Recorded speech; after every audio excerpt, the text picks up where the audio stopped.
this afternoon. But yes, another day, another streaming. This is very unusual that I stream on a Thursday. Normally Thursday is always work. Always work.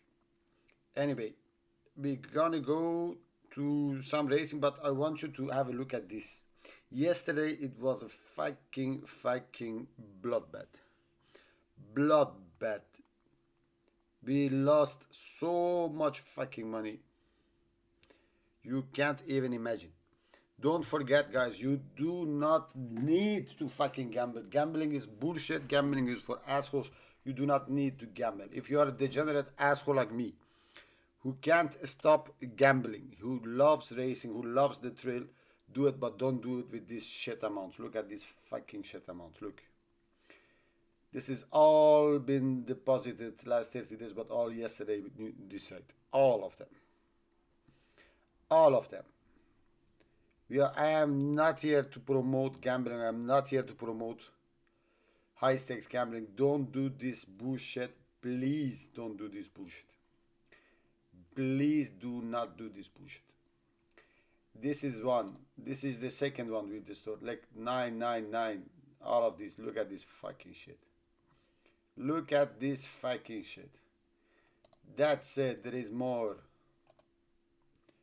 There is more. Look at this fucking shit.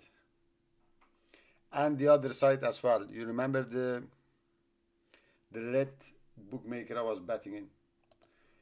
Anyway, let's go. We are here to be degenerate, but we don't want to be degenerate. Where are we going today? We have here, oh fuck this side. We have here amount of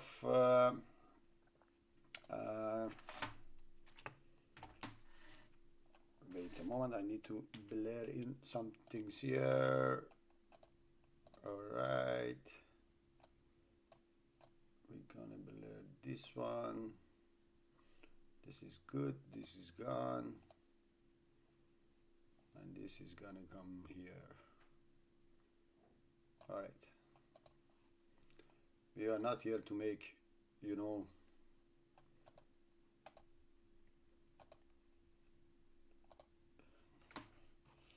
okay, let's go. Let's get started. La la la la. La la la. I have to blur this one out so I can go to the home. And then we're gonna blur again, you fuckers.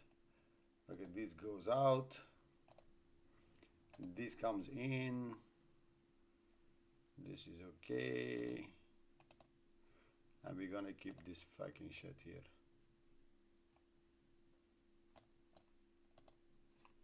And this is also good.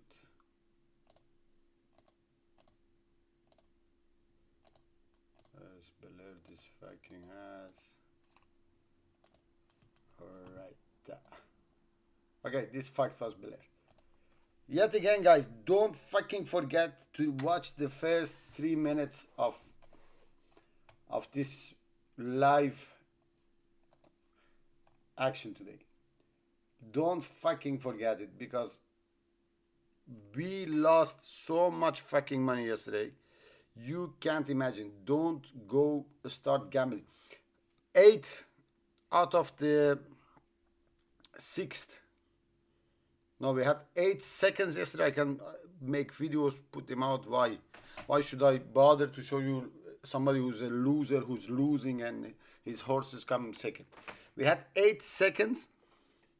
From these 8 seconds, we had 6 times.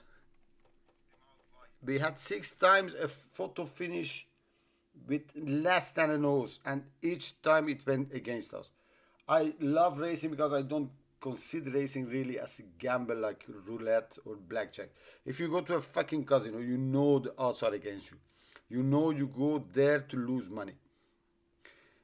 Racing, something else. You know, you have the odds sometimes near you. You can tap in some knowledge. You can read the form. But yesterday, how many fucking times we lose to fucking horses who'd been there to land gamblers, played from 20-4, 33-8, each fucking time. One time I had a horse at 9-1, and for some reason the site decided to not accept my deposit, and the race went off, and I lost it like this. When it's not your day, it's not your day. But remember, first fucking go watch the first 2 minutes of this fucking video. Don't gamble. Look how much money we lost on one day. Some people has to work like a month or two to get this money. Anyway, we're gonna start trying to get it back. We have a balance of 503 today. This is not because we're gonna put 500 euro on a horse 3-1 to get our money back or something. No, we're gonna be really conservative. We're gonna be really smart with this money. We're gonna grind it up, and we're gonna build it up. And when this 500 becomes 1005, we're gonna take money out. Anyway, let's see, my friends, where are we going today? So we are already late for some of the racing. We are, etc. is already gone. Thurs is the next. There is a big favorite here. Oh, we wanna bet the favorite. Are we going to bet the favorite? A.P. O'Brien, Camelot Horse, Claimer, another A.P. O'Brien, Joyful Princess, Promising Sword, second of 13, and Maiden. Dubawi, more than ready. There are just so much Michael Dabor, Derek Fox. Look, owner has something to do with this table. This is not a fucking race to gamble. This is not a fucking race to gamble. You want to gamble. I am not going to. I am not yet again recommend you to gamble anything, any fucking thing. Let's see what's gonna happen in Exeter. In Exeter, my friends, I am looking at number 7, Sam's Amor. Adam Vachkarberg. This was actually a good bet. I think I was just too late. Burke going over hurdles. Sam Amor. A little bit money as well for it. Wins going away. He's gonna fire on the last, made almost a mistake. Wins with 10 lengths. This was actually a good bet.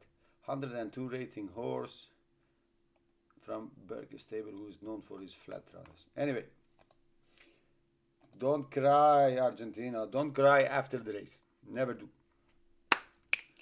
Let's go to Thurs. I am thinking that this horse, Mind Candy, is something to take on. Why has the stable so many runners in this race? I am fucking thinking Mind Candy is taking on. But yet again, we have 503 to gamble with, and we're gonna be really tight with it. We have to grind up our money. We can't have another day like yesterday. Not me, not my many VIPs who lost as much as I did. It was a shameful display yesterday. Yet again, I always said I am not a professional gambler, and so therefore I am not here to give you tips to this. We are here to have fun together. Permission to speak was followed by Joyful Princess. Anyway, Thurs. Couple of lengths then to One of a Kind, and Petite Madame is trailing the field. As Mint Candy is joined by the nose banded Restful. A break of a length to Happiest, who's just third from on the outside Joyful Princess. Then Permission to Speak. Annie's Angel is two behind One of a Kind and Petite Madame as they swing at the top. Mint Candy by a half length to Restful. Third is Happiest and fourth is Joyful Princess. Little changes in the order as they continue on towards the halfway stage. Then Permission to Speak. Annie's Angel as Petite Madame relegates One of a Kind to be the back marker. It is Mint Candy and Wayne Lorden continuing to go along a half length in front of Restful and Chris Hayes as they make the run across on the approach to the straight. They're followed by Happiest and Jack Cleary on the inside of Joyful Princess and Shane Foley, and then Permission to Speak and Annie's Angel 2.5 lengths back to Petite Madame and One of a Kind. Straightening on up with over a quarter of a mile to go, and it's Mint Candy on the rail, the leader from Restful, who's now been called on for an effort on the outside trying to pick up as Joyful Princess, and then Happiest, who's followed then by Annie's Angel, permission to speak, but it's Mint Candy extending the lead to a couple of lengths over Restful, Joyful Princess on the outside, followed by Happiest well inside the final furlong, and it's Mint Candy containing them all as Mint Candy makes all from Joyful Princess, Restful. So first and second from the stable came in. Joyful Princess, James Foley, Mint Candy, Dubawi. This horse, why is he going at the mile with this pedigree? Anyway, this was it. I couldn't understand why this horse has to be such a big favorite. 10k, 10k, 10k, 10k, sometimes unbelievable. Anyway, we're gonna go moving. We're gonna move it. We're gonna move it to Bath. But I don't understand how it's possible that so many 2 years old are running that late in the season. Unbelievable. Unfucking believable. Gamble with. Oh. Unfucking believable. Anyway. We're gonna go to Bath. Is there anything funny off heavy ground? We lost so much money on heavy yesterday. We don't know if it's an advantage or disadvantage. I before thought heavy is advantages because you can narrow down so many horses. But here, this one, think of name. I'm 100% sure this is the favorite. You see? Think of a name. 8 runners. Third race, 5th of 8, Nova Zealand, and Newcastle, 6 furlongs. So he's gonna get the trip as well. They run him at 6, second, 6, Lingfield, Newcastle, and here was good to soft. So we're gonna go for this thing of name. So we find the bet in Bath. We're gonna go best ranking thing of name. First or second, we're gonna put there 30 to get 51. Winner, thing of name, another 10 gives us 30. So I have here 2 bets of thing of name, 30 to get first or second for 21 profit, and here if he wins. So we can have a good profit if thing of name number 4 comes in. Think of name. Think of a name. 3 to 1. They give the 7. 7 was a big drifter. Billy Langland is on fire, but they are not backing this one. Russ Ryan, of course, they're gonna back him after the arc. Each ride, they're gonna back him. What is this? Why are my blurs not working? Why are my blurs not working? Everybody knows I don't want to see this shit.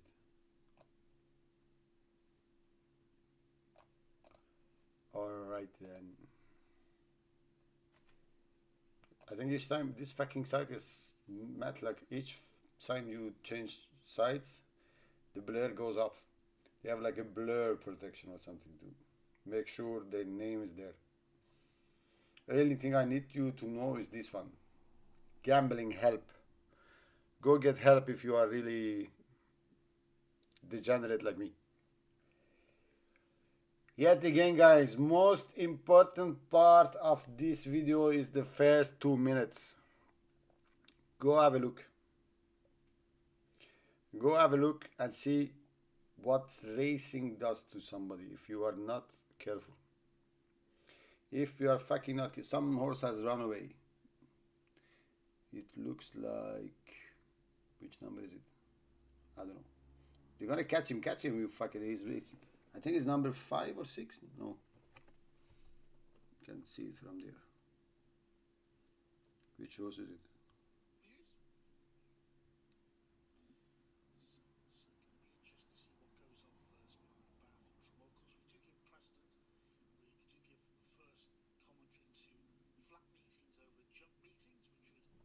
They didn't tell me who. I think this was number 1 or 6. I don't know. Anyway, it doesn't care. Our host, think of a name is still in it. 2.6 on the tooth, they give us 3 here. Phase 2, 1.7, it was like good money.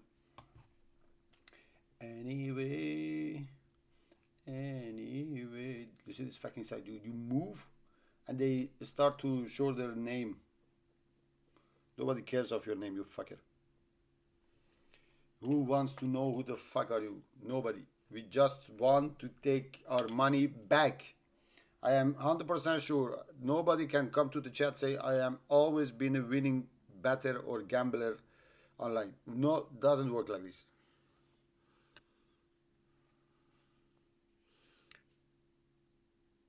Yeah, I know, but the shoe they put on, but normally by the law of racing, Mr. Harsa Taylor, if the horse is being unseated before the starts, he is considered a non-runner automatically. So, but they didn't tell us or show us which one.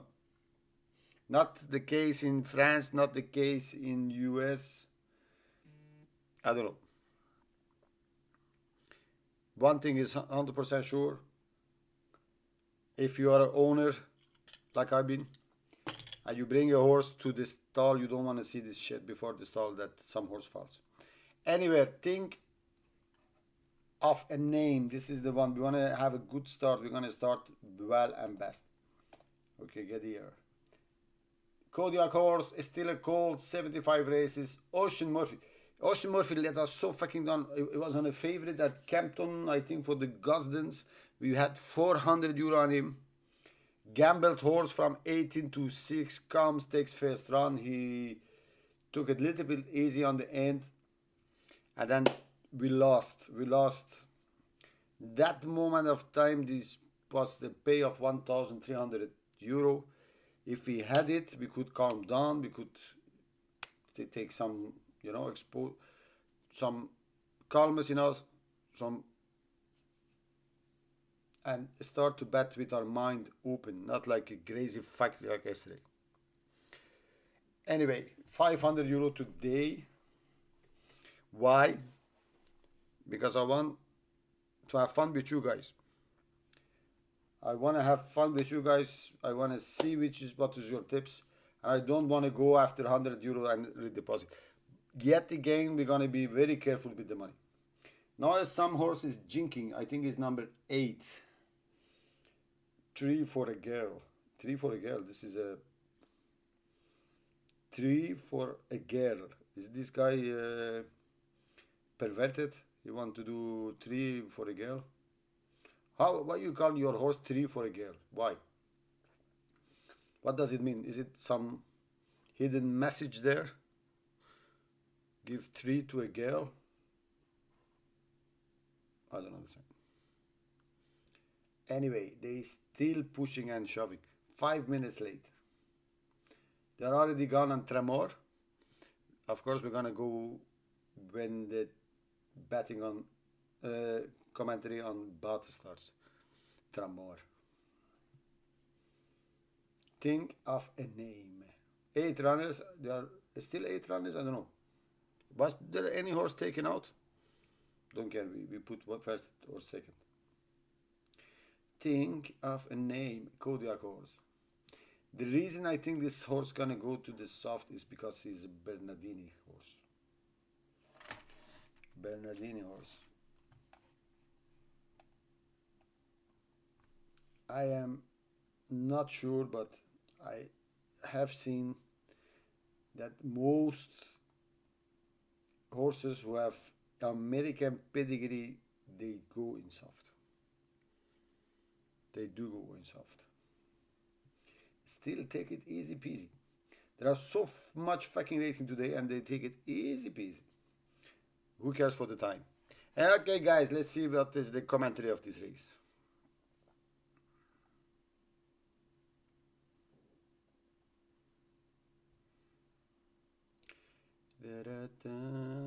Okay, open. Let's go. Rory Rocket in the light green, the colour change, followed then by Buster Moon on the inside of Bruce Banner. Second. Prophet Rocket is in touch with them as well as they move up the hill. Mini Mac, by the way, is the one that's in the main group. Bruce Banner's well outpaced the big horse at the back. He's already struggling as they move up the hill here with Liam Canary on the inside with Summer Rain. Leading then from Oisin Murphy. Think of a name on the outside, being scrubbed along as well. Between them is Buster Moon.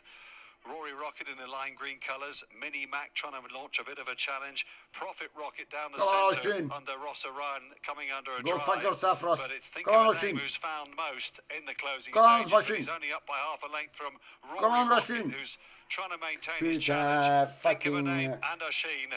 And it's Think of a Name. Oisin once again in the winner's enclosure. In second was Boom. Rory Rocket. Boom. Not a bad run either there from Mini Boom, Mac. and I hope you had the pound on it. Back in third. Boom. Yeah, 4-7. Boom, my friend. Boom. Boom. I start with a bang. But, of course, yet again, after the fucking loss yesterday, we're going to be conservative. We're going to small stakes. Fuck my ass. Each fucking time, same thing. You remember the film? Look at this. 30, 81 comes at, we put 40 to get 81, so we double the money.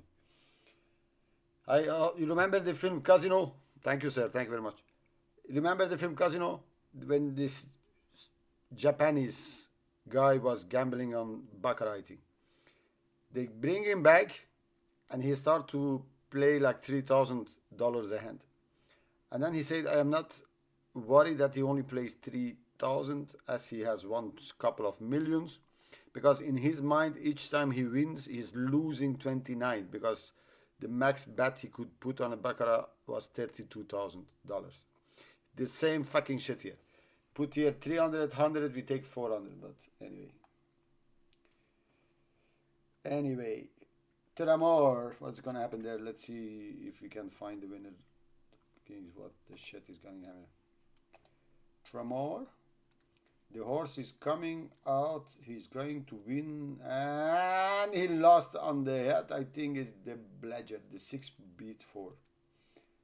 I think the 6 has get up to beat the 4. The Fear G.O. O'Sullivan. He was riding the horse like it's 1922. Yeah, 6 beats 4. And we had we've been back in time. Yeah, just have a look at this Tramor race, how he the jockey of the second is riding.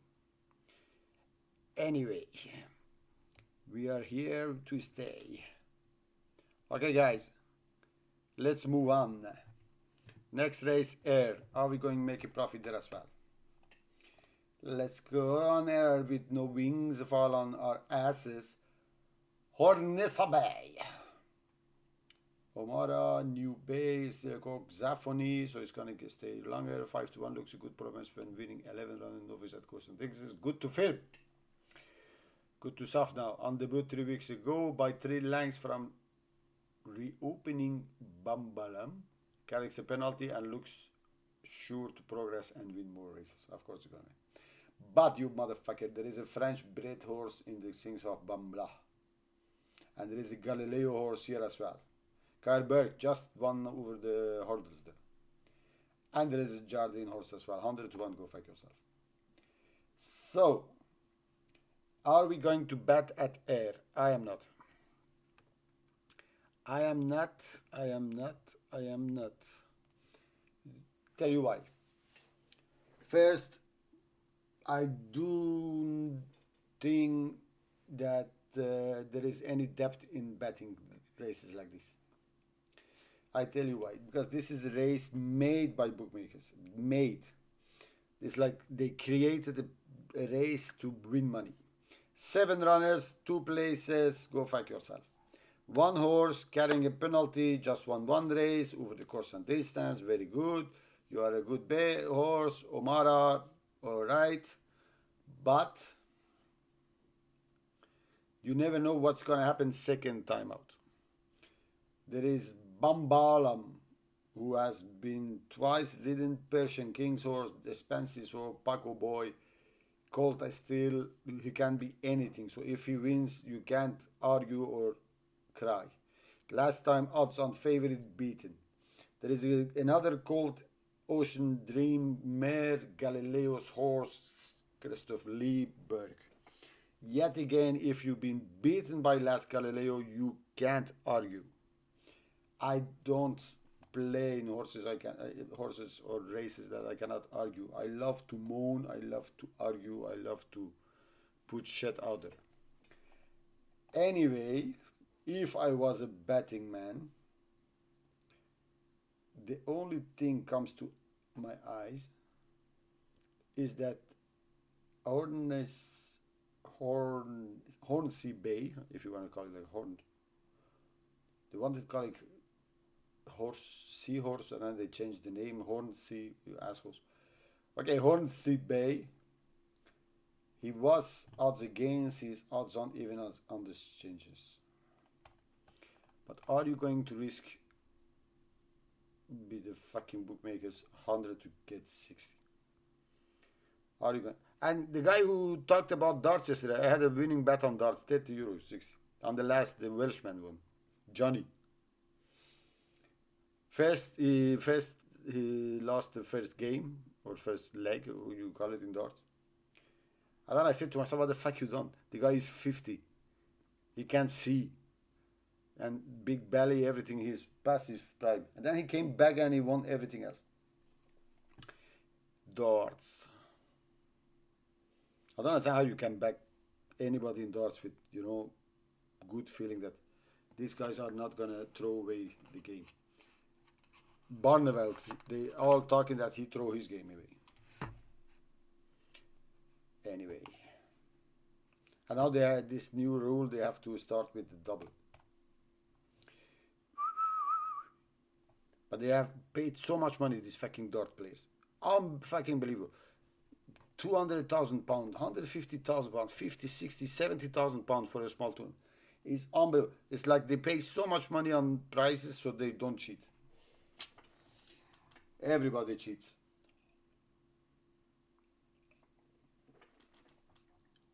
Okay, air. 20 seconds to go. Is there anybody else playing anything? I am not playing here. Yet again, 7 runners, 2 years old, end of the season. Ground has changed. I'm 100% sure we're going to watch Hornsey Bay. Hornsey Bay win like a favorite shoot, but this one, Glen Eagles, 100 to 1. Another Colt newcomer, Paul Moran. There's one Gelding. If I was a betting man and I was going to lay something, funding time I would lay at 250 to 1, 400, 500 to 1. Who cares? Put 3,000 to take 6. Horns Bay. Let's see if he's gonna do something. Horns Bay. Okay, are you ready? Commentary coming up for you. Alright, they put him in. I have still a delay of 30 seconds, I think. Ridgemaster. The newcomer goes in. Ridgemaster's in. Finding time going in. 2 to go. Gaelic Gladiator and Last Galileo. Thanks, Bruni. Great insight there. Paddock side from Gordon. His old race form training coming into play there. So Horns Bay, the 1.4. last one about to go in, Last Galileo. So they're going to go a mile, the 2-year-olds, novice 2-year-olds, all in. And they're off. Hornsey Bay began well on the inside running rail. Out wide is Last Galileo in the green jacket, and between them, Uncle Liam with the black and yellow stripes of Bambalam now dropping in behind the leading trio, chased by Gaelic Gladiator. Gap of a couple of lengths to Finding Time, and newcomer Ridgemaster is the overall trailer. So down the far side through the first quarter of a mile, Last Galileo and Clifford Lee in front by about a length and a half, with Uncle Liam, little keen there in second place, half a length to Hornsey Bay in the black and orange silks to the running rail, just over a length to Bambalam, who's being followed by Gaelic Gladiator. Then there's a little bit of daylight to the other two, about 3.5 lengths worth to Finding Time, another length or so to Ridge Master, and they're down the side of the track. Less than 5 furlongs to go, approaching the final bend, and it's Last Galileo in front. Uncle Liam parked out, Hornsey Bay and Danny Tudhope just in behind the pace setter, followed by Bambalam. Now Bambalam's looking for a run towards the inside of Hornsey Bay. Gaelic Gladiator is next, then a break of several lengths to Ridge Master and Finding Time as they now head towards the last 2.5 furlongs. It's Last Galileo, the strong travelling Hornsey Bay. Bambalam now being popped to question to the right in the black and yellow stripes by a Sheen. Or they're the leading three. They've kicked away from Gaelic Gladiator. They've got a furlong and a half left to go. Hornsey Bay and Last Galileo, they battle for the lead. Bambalam drops in behind them now in third. Inside the final furlong, Hornsey Bay and Last Galileo. Last Galileo sticking to his task. Last Galileo, Hornsey Bay. Last Galileo in front. Last Galileo beats Hornsey Bay. What did I fucking tell you? What the fuck did I tell you? What the fuck did I tell you? What the fuck did I tell you guys? Do you want to gamble on this fucking races? Gamble. You can't argue that Last Galileo with this pedigree comes and wins. 1.4 horse turnover. 1.4. Imagine you say, I am desperate. I have 500 euro here. I'm going to put it on this horse to get 200 back. What a fucking piece of shit. He came back after he was being headed. They're gonna, of course, I am 100% sure some of these fucking guys, analysts, gonna say, yeah, it was the ground and it was the penalty. Go fuck yourself. Anyway, handicap chase, 3 miles. Exeter 10 October, very good.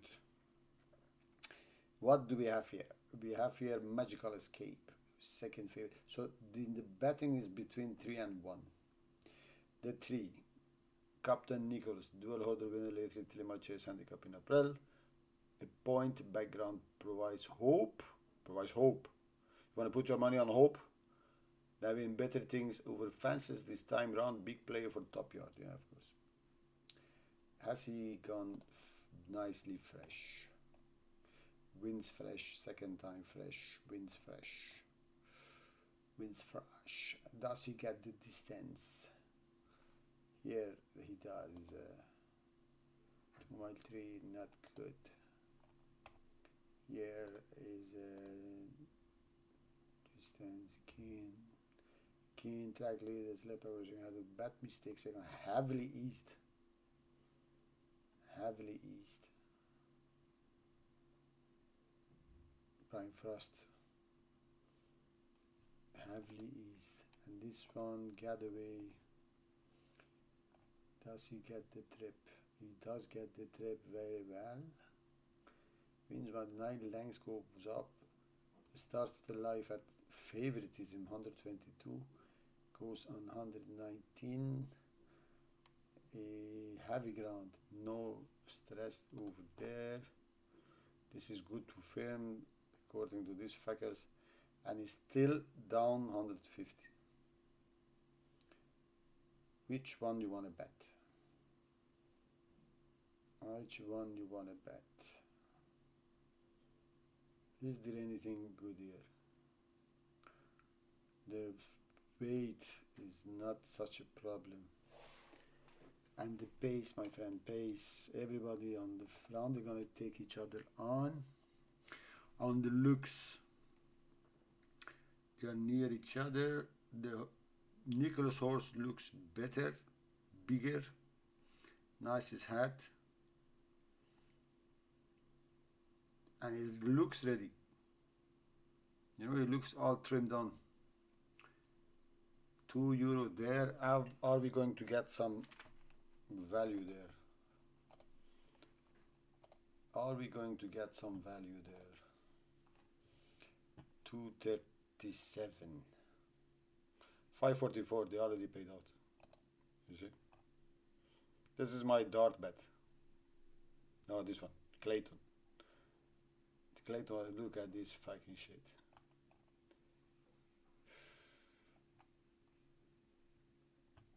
I don't think I'm gonna bet here. Florence Machine or Magical Draw to win by 5 lengths. They know the ground is not soft enough to beat my fans. First or second 1.4.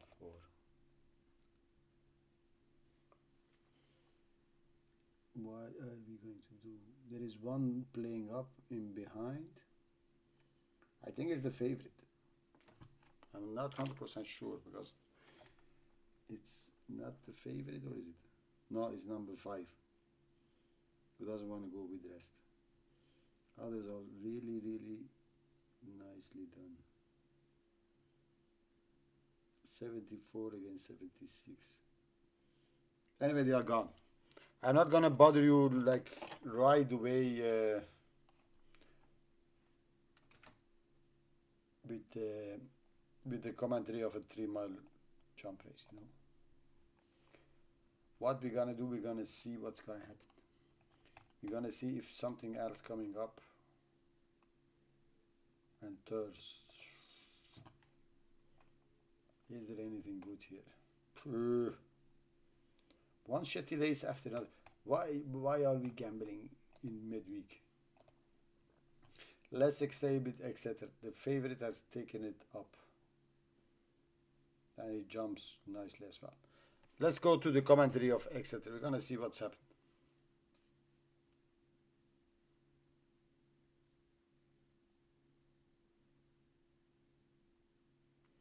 I want you to love me. Getaway, the red and yellow colours in second. Yellow sleeves there in third of Magical Escape. Then a gap of 2.5 lengths to Valentino and AJP Kingdom, who's at the back of the field. So they'll be turning into the home straight very shortly. And it's Florence the Machine who's leading them by a couple of lengths now. For Harry Cobden, definite getaway in second position. James Bowen riding for training partnership of Peter and Michael. And Magical Escape in third. Valentino racing pretty kindly there in fourth. And the white sleeves of AJP Kingdom is at the back of the field. Heading towards the first of the 4 fences in the home straight. Saw a good stride, Florence the Machine there, and popped over well. That can't be said of AJP Kingdom, who jumped in a rather clumsy fashion. Again, a good leap from the leader there. Very efficient. And again, slightly less than efficient leap from AJP Kingdom. Coming towards what will be the second last in the circuit. Oh, Florence the Machine absolutely dived at it. And the champion jockey, Harry Cobden, has, well, performed a minor miracle to stay in touch with the partnership there. As they come towards the next. A definite getaway, therefore, has gone on to lead. Pops over that well, and Florence the Machine, again, was awkward at that and perhaps has lost a bit of... The reason I didn't back number 3, Florence the Machine. First fact is named Florence the Machine. Because P.F. Nichols had the big odds on horse yesterday. I don't know which race, but you remember if you watched. And he was shit. He was 5th, pushing along, is done, nowhere near. Why should you trust a stable who put the horse in the race under his big reputation? You let him go off at 1.5 or 1.6 yesterday. And no show whatsoever. Why you should trust him yesterday? And what should you trust him today? Yet again, P.F. Nichols is better known for his better chasers than hurdlers. But if this horse wins this race, after the mistakes we saw, something is wrong with the race. So if you are laying in running, go lay the horse anything you want. Got a bit of a run before they leave the ground again. And it's a definite getaway. It was a winner at Worcester back in July and leads the field at the moment. To Magical Escape in second. Florence the Machine up the inside in third, saving the ground. Valentino gets a slightly closer position around the outside of Florence the Machine. And then still at the back of the field is AJP Kingdom. But it's a pretty grouped up field that makes its way down the descent, heading towards the next of the fences. And there's a group of 4 of them over on that part of the track. Then it'll be swinging for home in earnest. And it's a definite getaway to Magical Escape. A definite getaway, Magical Escape, Florence the Machine. Racing towards the left as we look at them, then Valentino and AJP Kingdom as they come towards the first of the fences over on the far side. Definite Getaway jumped it well, so too did Magical Escape. Florence the Machine towards the left. Valentino now just nudged along towards the outside of AJP Kingdom as they come towards the point of departure and towards the plain fence that was their first and is now their 12th. And it's a Definite Getaway that leads to Magical Escape in second. Florence the Machine jumped well on the inside. Jumping has recovered to an extent. Valentino on the outer, and then AJP Kingdom at the back of a still pretty grouped up field, only about 4 lengths first to last. Open ditch now, good jump from the leader, a Definite Getaway, good lead from Florence the Machine up the inside. Magical Escape though still on the out. Is this race teaching us something? Florence the Machine had made such a big mistakes, and he's still in the race, you know, hanging along, jumping well. How many races you have seen, especially on the flat, that the horse was little bit checked, there was little bit bargy something, and then they pulled up the horse or they stopped riding. So if Florence the Machine is gonna win, next time your horse had made one mistake and they stopped him or they put him last, no, the mistake was on purpose. Second as they come to the final fence over on the far side of the track, and again, Definite. And we lost here something. Florence the Machine's made 1 or 2 juddering. Alright, let's go for the last 100 meters. Fourth last fence they go, and it's a Definite Getaway and Magical Escape towards the right. A Definite Getaway, the red and yellow colours. Magical Escape though landed in the lead, so Definite Getaway in second. Florence the Machine now being asked by Cobden, but is responding in third. Then AJB Kingdom and Valentino over the third last they go, and a Definite Getaway jumping stood him in good stead there, and he went on again. Leads to Magical Escape in second, then Florence the Machine in third as they take that one, and it's a Definite Getaway who's gone on by 2 or 3 lengths now to Magical Escape in second. Florence the Machine in third. Down towards the final fence, a Definite Getaway just extending away now. Final fence, again a good jump to Magical Escape. Florence and Machine is staying on, but it's a Definite Getaway still with a over the rest of the field. A Definite Getaway by a couple of lengths to Magical Escape, who's rallying in second, but a Definite Getaway jumped well in the main and scored. Magical Escape finished in second. Florence the Machine was third. AJP Kingdom finished in fourth, and Valentino looks like it's refused at the final. Yeah, 4 over. Couple of things to take out of this race. First thing, go fuck yourself with your fucking odds. This is one. Secondly, like I said, Florence the Machine made such a bad mistakes, still was there at the end pushing and shoving. So next time a horse has just been checked, you know, run to a back of another horse and they stop riding, these fucking jockeys know that the horse was there to lose. Instruction was don't win. Third time, anybody who backed Magical Escape and the way he was finishing the race, are you going to say, you fucking gantings, why are you didn't make the running use the horse a little bit more as you are flying at the end? If you had the lead, you had one hands down. Fuck racing, fuck gambling. Anyway, thirds. I just said fuck racing, fuck gambling, and then anyway, I'm sorry guys. We go to thirds. Slattery. Look at this one, 8,500 euros. I can afford to buy this horse now. There are one colt here who rides Galcifer. Nice name. Galcifer, 8-1. Saddler's Hall Danzili. This one is also very interesting. Slattery. Raven's Pass. Sindar. This is the most interesting. Rating and a Raven. 40-1 last time. 67-1 this time. I think that the favorite Kurava. Is it like a Polish name? They change Kurva. And then they call Kurava. 73 horse. Time I used 9 days ago, I already had 5 races overexposed. Yet again, you want to play? I am not. I know, Taylor, I don't, the way they are running, like the last horse, you remember how he ran so good and nice after he made such a big mistakes? I think his horses are running not so bad, but they are not there to win. They are there to, get the run in them, public training, all that shit. Anyway, we're gonna go also to Bath. Turles is gonna go off. Let's see if Bath is something interesting than Turles. We're gonna come back to Turles, don't worry. Sister in the Sky. Overexposed horses, bad horses in handicaps. Who you wanna back here? Only horse comes in 8 years old gelding with a big stable. All these horses here who are out of the handicap badly, they have nothing to show. The weight is wrong. Look, 9994 while being 4 out of handicap. So this red shit here, it doesn't mean anything. Only thing you can play is nothing. There is 1, 4, and 5. 1 showcasing Sunny York, Well of York, 5 years old, 4 is 8 years old, and the 5. Gufta and Cape Cross horse. 8 days ago, 1 win from 30 flat rounds, 14 to 1, 6 of 9 handicap Catrick, 5 furlong soft.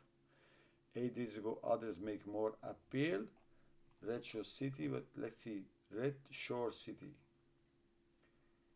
Miss Mengen Capitan. Where is the fucking Red Shore? Ah, here. 6 to 1. There is money behind him at 4.6. They paid 2,900 to the winner. 2,900. We lost more money than this shit than this prize money to bookers yesterday. Much more. And they are paying 2,900 to the winner. And you say if you are an owner in UK, you don't cheat. You don't cheat. You don't land gambles or shit like that. You have to. If you want to pay the fucking bills for your horse, his food, his vet. Okay, they are gone at Turles. Let's go back at Turles and see what's happening. I am not sure you can back anything here, but we're gonna see. We're gonna see.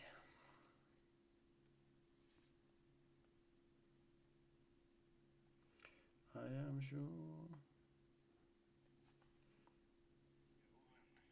After what's news, Calcifer and Bridezilla Foiling is next, followed by Tipping Along, Ranting and Raven, and Shangar and Attached is Creative. Up to the bend they go as Jared, joined by Georg Zukov. Break of more than a length to Booked Light, who's just third from Tina Kelly. In between horses is Sovereign and Banter, and then What's New and Kara with a white cap. Bridezilla is next, and Frailer and Calcifer, Ranting and Raven, pushed along as Tipping Along, as Shangar is joined out the back by Creative. They've passed the halfway stage, turning back for home, and it's Jared and Ronan Whelan. Alongside is Georg Zukov and Colin Keane, a break of a couple of lengths to Anton Shamie Heffernan. On the outside is Booked Light and Billy Lee, and then Tina Kelly and Karawa. After Karawas, they straighten on up as Bridezilla and then What's New. Racing down the straight of the final 2 furlongs, and it is Jared, the leader, appears to have shrugged aside Georg Zukov, then Booked Light and Suffered and Banter. Bridezilla next, followed by Karawa. Tina Kelly has dropped back, and then What's New and Calcifer and Ranting and Raven, but out clear is Jared. Racing well inside the final furlong in the EBF Auction Series Mile Maiden. It's Jared extending the winning run of Ronan Whelan, and John O'Donoghue won it in style from Georg Zukov. And then Booked Light and Bridezilla. 2, 6 and 3 at Thurles, 2 over 6 and 3. Let's go to Bath.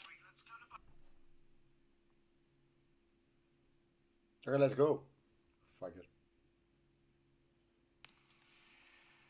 Storm Venture really finding now in his first time blinkers alongside Sisters in the Sky and Finn Marsh, who's come storming through on the inside to throw it down to Storm Venture.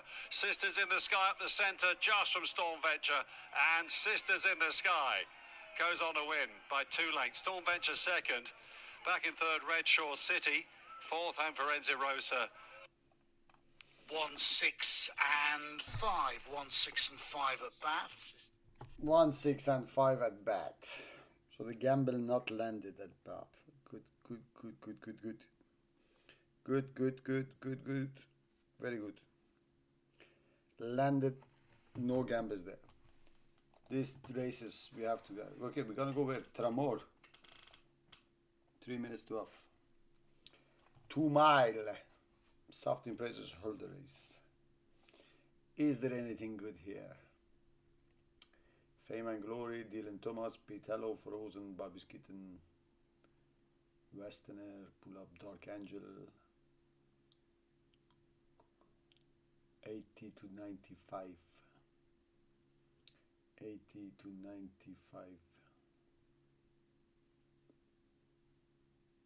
Career best when opening account of 49 handicap holders, Galloway.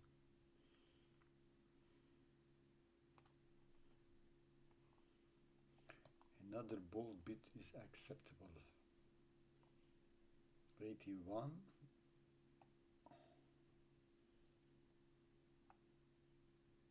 81 and 80 was second of 16. Second of 16 and he is 81 and now he is 88. 7 pounds against that shit. Is he on the pace? Yes, he is. Okay, Hello Spark. We're gonna bet this horse. We find something, my friends. Hello Spark is the name. Let's go. Tramor. Best ranking. First 3. Hello Spark. Let's go 30 on it again. He gives us 46. And for the win, we're gonna going not so big. We're gonna go to only 10 as well. Hello Spark. My places. Hello Spark. 30 to get first 3. So for 40 we're gonna get 80 back again. If he wins double the money, he is placed a little bit of profit. A smart gambling is the name. Hello Spark is the name. He's not such a bad horse. A little bit money behind him. She's on line. And these two. So 7, 1, 8 are the opposition. Let's see if we have done this too hastily. 1, 7 years old, come back. 7 and 8. No, 5. And the 5 has over raced. I do not know. Anyway, we are on Hello Spark horse running for this after 6 days. We're gonna see what's gonna happen. Anybody, any tips? No. Sad. Help me, guys. You remember I bet every tip was in the chat yesterday and regrettable, so cost me like 300 euro and then the shit started. Hello Spark, I love your Spark. English. Okay, they're gone. Let's see. Over flight number 1, Grisabella somewhat dived at it in mid-division. Internet Biddy was the overall back marker in company with Bonnie Dazzler, but out over the second, She's Online has the narrow advantage out over from Hollow Spark and Rene Artois, who race 2 and 3. They're in front of Be Fierce, who's against the rail. Maggie Walsh is out wider on the course, and Grisabella completes that front group of 6. They race well clear over the faithful Indian Bonnie Dazzler and Internet Busy. So climbing on their way towards flight number 3, and it is She's Online, and Gary Noonan seeking a quick double has the advantage in the green and white on the inside of Hollow Spark in the grey and white colours on the outside. Wider still to Rene Artois jacket, and Maggie Walsh is widest of all, green sleeves and a red jacket as they're about to leave the ground at flight number 4. Be Fierce is on the inside of this one and was particularly quick out over flight number 4, gained length in jumping over Maggie Walsh on his outside. Grisabella is behind these with the dark red cap. white stars on the sleeve. A break then to the faithful Indian in the stripes red and white, the darker cap. Bonnie Dazzler out wide, blue jacket with the white cap, and it is Internet Biddy and Sean O'Keefe, white cap with the red stars, who brings up the rear of the field. So right-handed, leaving the back straight behind them, and it is She's Online making a quick reappearance, having run at Killarney on Sunday. She has the advantage over Hollow Spark, who was a winner at Gorin last week. They fill the front two positions with Rene Artois twice placed on the flat in a close third. Maggie Walsh goes 4 wide as they pass through their point of departure, heading on their way towards flight number 5. Be Fierce on handicap debuts on the inside, saving ground all the while with Grisabella on the outer of this one. The faithful Indian, Bonnie Dazzler, and Internet Biddy continue to bring up the rear of the field. Heading on their way towards number 6, it'll be the last in a circuit's time, and She's Online has made every inch of the running to this point, but has been closely pursued all the while by Hollow Spark and Kieran Callahan. Rene Artois and Gavin Brodus in third, in front of Maggie Walsh and Niall Prendergast. Against the rail for Be Fierce and Shane O'Callaghan. A break then of 2 lengths back to Grisabella, a Wexford winner during the summer, and Paddy Hanlon. Behind these races, the faithful Indian Keen Quirk. Internet Biddy is next, and Sean O'Keefe. Bonnie Dazzler having his first start over her first start over hurdles in close to 3 years, is the one tailing off at the rear of the field. So climbing into the back straight, heading on their way towards number 8, which is 3 from the finish. She's Online as company because Hollow Spark jumps to the front on the outside. Grisabella was a faller. Badly hampered was the faithful Indian out over it. So the leading group reduced to 5, with She's Online on the inside. Hollow Spark in the centre, wider out for Maggie Walsh. Be Fierce travels strongly in behind runners. Win the pale jacket with Rene Artois the outer of this one, and they're clear now over Internet Biddy and the faithful Indian. So racing down towards the end of the back straight, and it's Hollow Spark in the pale grey colours on the outside of She's Online in the green and white. Is just driven on the inside there by Gary Noonan. Maggie Walsh is on the outside. 3 out of 5 are pushing. Still catches the eye against the rail, is travelling strongly for Shane O'Callaghan. Just needs a gap on the inside as they Fine race on shit. towards the second last. It's Be Fierce on the inside of She's Online. Maggie Walsh on Not even Hollow third. Spark 3 and 4. Rene Artois next. There was a mistake by Hollow Spark at that second last, but it is Be Fierce who has the advantage, climbing on his way towards the final flight. He's out over with the advantage of a length and a half. She's Online with a resurging effort, is trying to run him down, but it's Be Fierce, Shane O'Callaghan, and Ted Walsh on handicap debut wins the Ardmore handicap hurdle. You see, guys, this is exactly what I say. Remember yesterday I said never back a horse who is on a highest mark. This is one. Secondly, you just saw with the Nichols horse, they've come there, make big mistakes, they keep on it, and they finish the close there. This one comes there, nothing to find, one mistake, didn't stop the horse, jumped the last, take the 7-6 prize money. These fuckers. Form book, puta. Look at this one. What 1, 2, 3, 4 favorites, and we lost. Let's go to R and have some composure now. What the fucking shitty race is this? 58 run. What you wanna do? What you wanna do when they come for you? And I mean the bookies. Doobie-doo, doobie-doo. 8 years old, 3 years old. If we're gonna back something, it's gonna be 3 years. End of the season. Lumben. I think this was going to be Luxembourg, but it was already taken by Colmore. So they call him Lummenberg.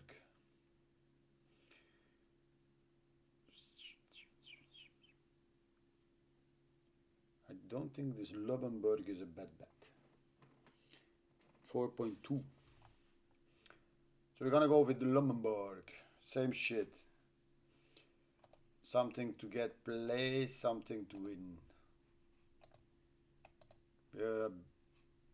Back, we gave all of profit way. Air, Luxembourg, best ranking. First 3, motherfucker. 1.9. We're gonna go a little bit harder for this one. We're gonna go 40 to be first three because I can't find anything. So it's gonna give us 28. So race winner, Lumenberg, we're gonna go 20 on this.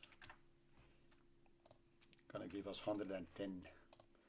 So we have 110 to the win and 78 for the 40. So this horse must at least get placed. If he does so, something back. If he doesn't, he already done almost 100.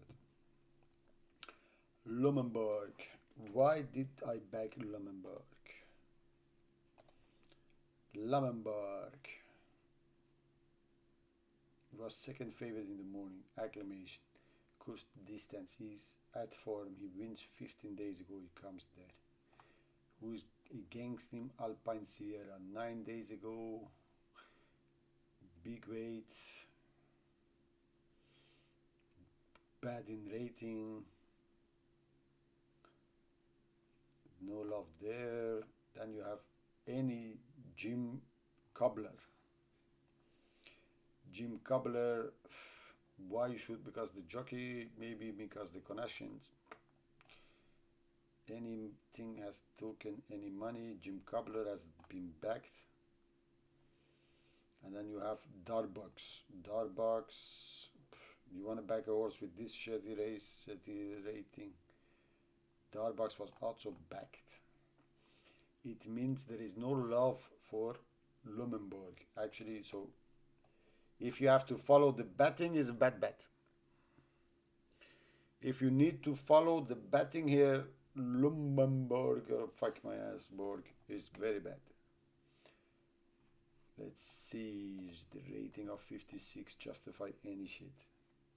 He wins Doncaster 7 furlongs, goes over Sand favorite. He comes with red car, a straight. So on paper, he has everything go for him. You know? If we saw this race and Lumenberg was 2.2, nobody would, you know, be scared or ask why. Everybody would agree that this horse is a good bet. 56, Ryan Sexton, stall 6, good stall, good form, good everything. But they give you 5.6, 6.2. Are they hiding a winner to hide it with a big prize, or are they stupid, or are we stupid? I think in a couple of minutes I'm going to say I was stupid. Anyway, we are on the Lumenberg for 60 euros. So Lumenberg. Let's see what the Lumenberg gonna tell us. If anybody is betting today, no hands, no nothing. I need you to help me. Okay, guys, let's go. We go live to the track. Alpine Sierra goes in. Golden Valor. Mighty Power. Havana Rose, they're still to go forward. Anna Emirati is another one, and so too Lumenberg.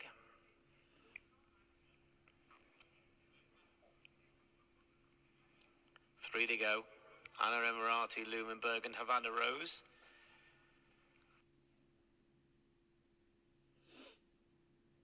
Come on, Lumenberg. So, last couple to Pace. go in. Lumenberg and Havana Come Rose. out, make the running win. Lumenberg is in. Just Havana Rose to go. 3.7. The 7 furlong start. So there is money behind Lumenberg. All in. No, nothing. Okay, they go. They're off. Nice. Anna Nice Emirati start. was the slowest one to go. JKR Cobbler dwelt, and this is the first of 7 furlongs in the Tenants handicap. And breaking the line to the outside, Darbucks up along the inner is Lumenberg in the yellow jacket. It's Lumenberg who assumes early control. Darbucks in second. Take it Gap then easy. You don't need to a rush. couple of lengths to the others who are headed by Havana Rose as they go on down the side of the track towards the end of the first quarter of a mile. Then Bernie the Bear up along the inside, further back to Alpine Sierra, Golden Valor, JKR Cobbler, Mighty Power, and Anna Emirati is several lengths detached, and they've got less than 5 furlongs to go.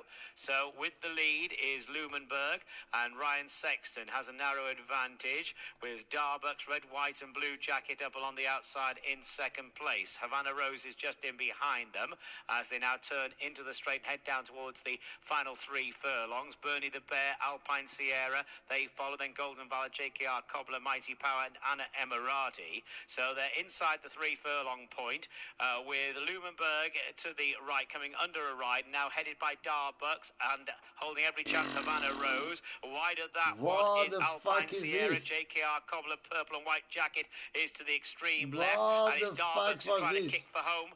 Darbucks from Alpine Sierra and Havana Rose, then followed by Golden Valor, JKR Cobbler inside the final furlong, and it is Darbucks, that's the one to catch. Second in this race 12 months ago. Darbucks by about a length to Alpine Sierra. Alpine Sierra is closing in on Darbucks, but Darbucks does enough to beat Alpine Sierra. Golden Valor follows in Havana Rose and JKR Cobbler.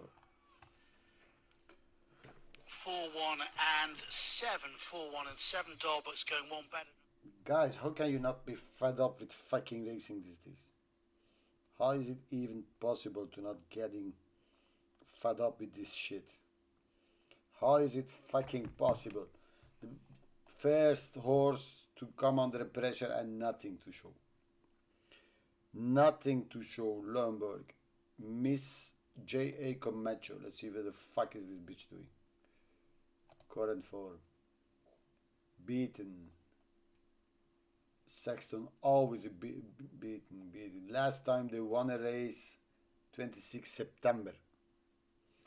So in like fortnight they had so many fucking runners and they have nothing to show for it. They come here and they do this fuck. Putain. Anyway, fuck this. Etc. 4 minutes to off. Maybe we can do something here. Maiden hurdle. Good to firm. The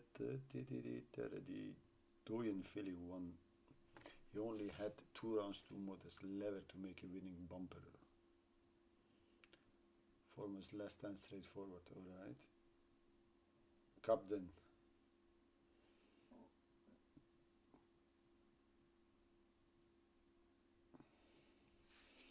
Roaring home.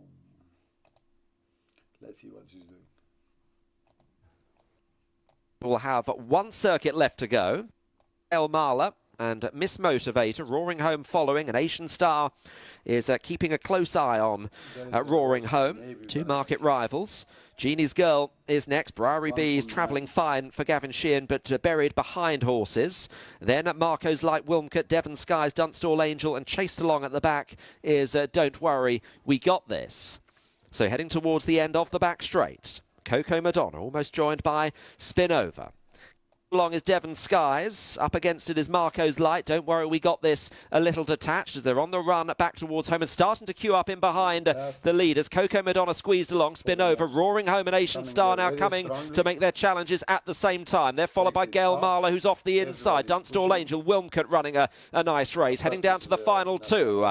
And it is Roaring Home with the lead. Gail Marler switching to the inside. Skelton shakes up Asian Star. Wilmcote is following. Jeannie's Girl the inside. Briary B is making some late gains on the outer. They head towards the last furlong. Roaring Home with the lead here. Gail Marler is challenging on the inside. Less than a furlong to run. Asian Star is in third and looking held. Roaring Home the near side, the far side. Gail Marler is sprinting. Gail Marler coming at Roaring Home. They race close to the finish, and Gail Marler and Henry Brook, he makes it a double, Henry. Gail Marler takes the first division of the jockey going too late to ask. Definite Dream. Definite Dream is 6, and then Miles Fake. Sam Twist and David. Yesterday was shit. Kaiftara. So it's gonna stay. Jack Hobbs. Anybody knows this horse? Tail is 4. All big odds.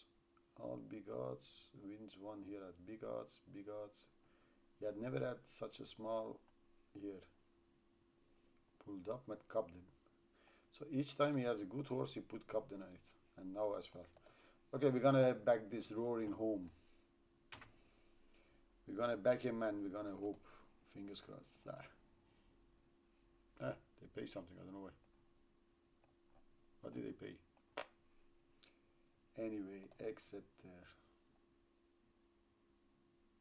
I made a mistake here.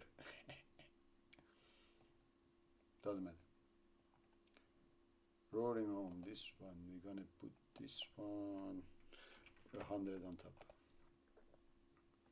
100 to win. How come I get money here? I made a mistake. Look at this fucking shit. I made a mistake. I pushed the other horse instead of Löwenberg. So this is free money. And the free money goes... Fact book is nice. Look at this.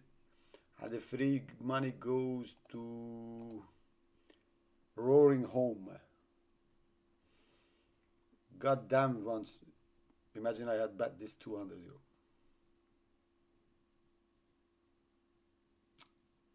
Anyway, look at this. It's unbelievable. Look at. I said Luxembourg. I put 40 to get in first 3. And then I mistakenly put Darbuck. Nice. Anyway, we had 100 to get 237. This is gonna make us almost 7. And it's gonna make us almost up for the day. Almost our target. Okay, let's see what is the commentary of this race. Come on. Roaring Home. Number 6. Don't fall. That's all I ask.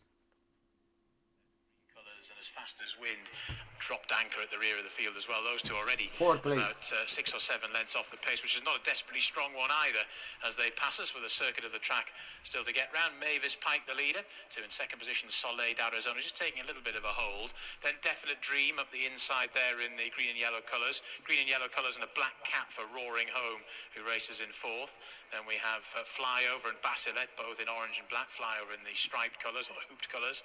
And then after that towards the rear of the field at the moment, as fast as wind, and also there the green colours of O'Malley. So once again we got this very long run before they leave the ground again over the hurdles. All the danger is in front of us. The 10 Skeleton Horse, Soleil d'Arizona, I think it's been backed as well. You see, 5 to 1. Then you have the 4 and the 2, and we are 4th. So we are stalking the best 3 other horses in the race,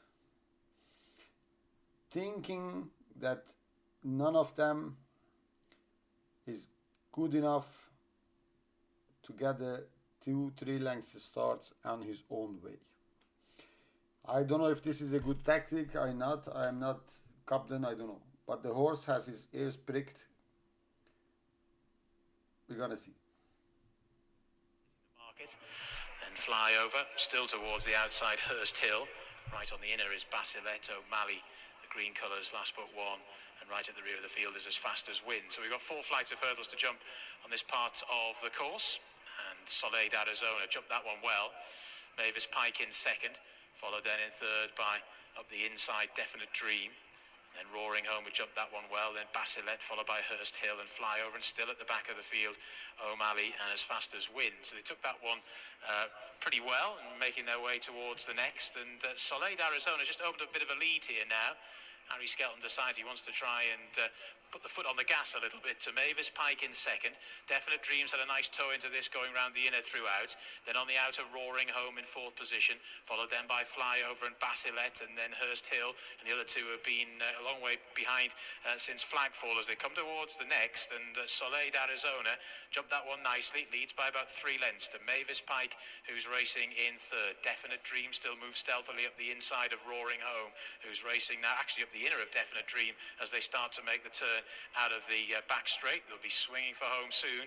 And Soleil Arizona, who's happy to lob along at the general consensus pace earlier on, has now just gone on by about 3 lengths to Mavis Pike in second. Definite Dream, who's now taken the outside line, trying to get a little bit closer.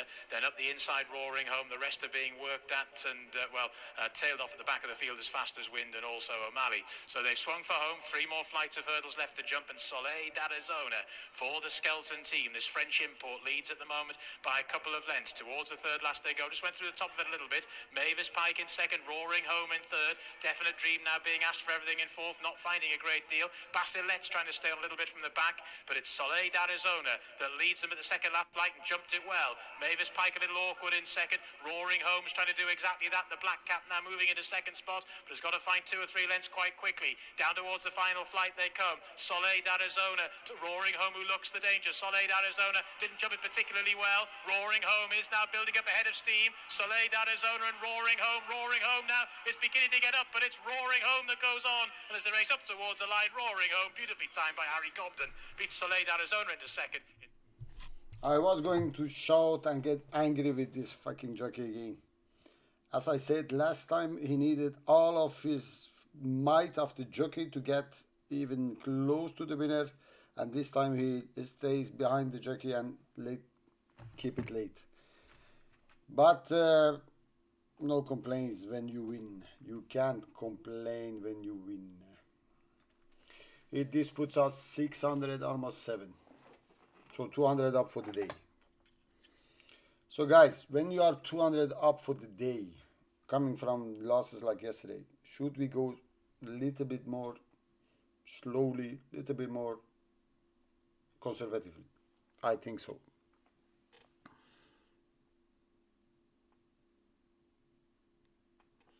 So we have here a nice person in the name of Mr. Harsat Taylor. Entrancement, 10 past 3 at bat, or Forest Fairly. Know that entrancement lives heavy ground. Anyone which want to back? Thank you very much, Harsat. Did you back the horse? I hope so. You know, I always put my money, my mouth where is my money. There are so many fake fuckers on line these days. They give horses. Okay, but we have first turtles. But we're gonna see which one in factors. We're gonna have some respect for the people who take the time, come here, like Mr. Taylor here. And we're gonna go to Bath. They're gonna clash anyway. So my friend, your was Forest Fairly or Entrancement? I'm gonna back one of them with you, don't worry. Forest Fairy. Ross Ryan. Just because of Ross Ryan, he's gonna be overbet. Island, Loop de Vega, Wedges Philly, who won her first 2 stars, not really beating successful winner. Port Valley in the Chester Oaks. Fell below that level in the Oaks at Epsom and Lancaster Oaks at Haydock. So this horse was really, really, really highly tried. Why did they highly try this horse so bad? First race, Wolverhampton, 1 mile 4, Russell Ryan wins.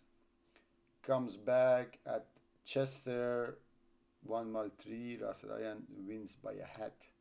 Chester, forget this Chester race. Because Chester, you know, always turning. If you are from inside, you got a big chance. All of a sudden, they put him on 98. 300,000 at Epsom. And he's 7th. He goes to 70,000. Is 8 of 8. Has he gone off the boil? Have they tried this poor filly too soon, too fast? And the other tip, my friend, was entrancement. Entrancement, Ocean Murphy, 89. So at the weights, if you have to take the ratings right, entrancement is not there. But the money is there. The money is there. he goes well in the mud, all right, and good wood record when taking a fourth runner handicap over this trip under Ocean Murphy 50 days. Has a bit to find on 4 level, should have ground condition in her favor. Just 3 stars from time 4. Has entrancement anything to go with it?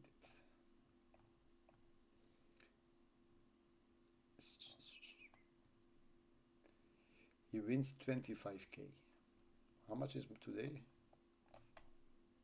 36. 25k. Good wood, second of 5. Each time Ocean Murphy was on the top, or some other good jockey, he ran well. He wins 3k horse 6 to 1. He wins here heavy ground, 1 mile 1.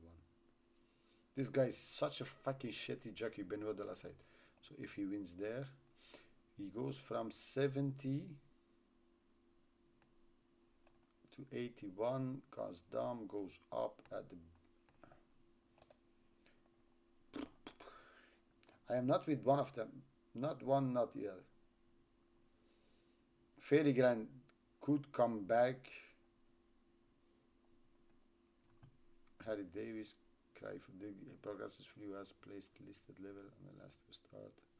Nolly denied on Longchamp. Would be unknown. Longchamp, normally in France they go to soft, good to soft.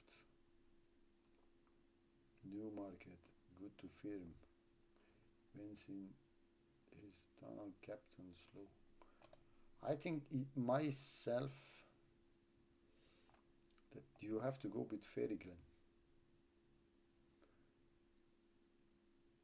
And there is also Logville. 19 Hills Holy Doy, Alan King. They had a winner yesterday, remember? He wins new bet about 20 September, soft. 10 furlong, he wins here, good. Heavy ground wins. 69. He goes from 69 to 90. 20 pounds hike. I think there is nothing else than Fairy Glen on these weights. I'm gonna bet Fairy Glen, guys. Fairy Glen, I love you. Best ranking 692. Fairy Glen 2.0. First 3 1.7. I said I'm gonna take it easy, so we're gonna go just 20. 20.33 pace. All right. And then winner Fairy Glen 4 because gonna go 7 to get 30. So what we have here, we have like first this one. Okay, now this one. If Fairy Glen is placed, we get 13. If he wins, we get 40. So Fairy Glen for me, sir.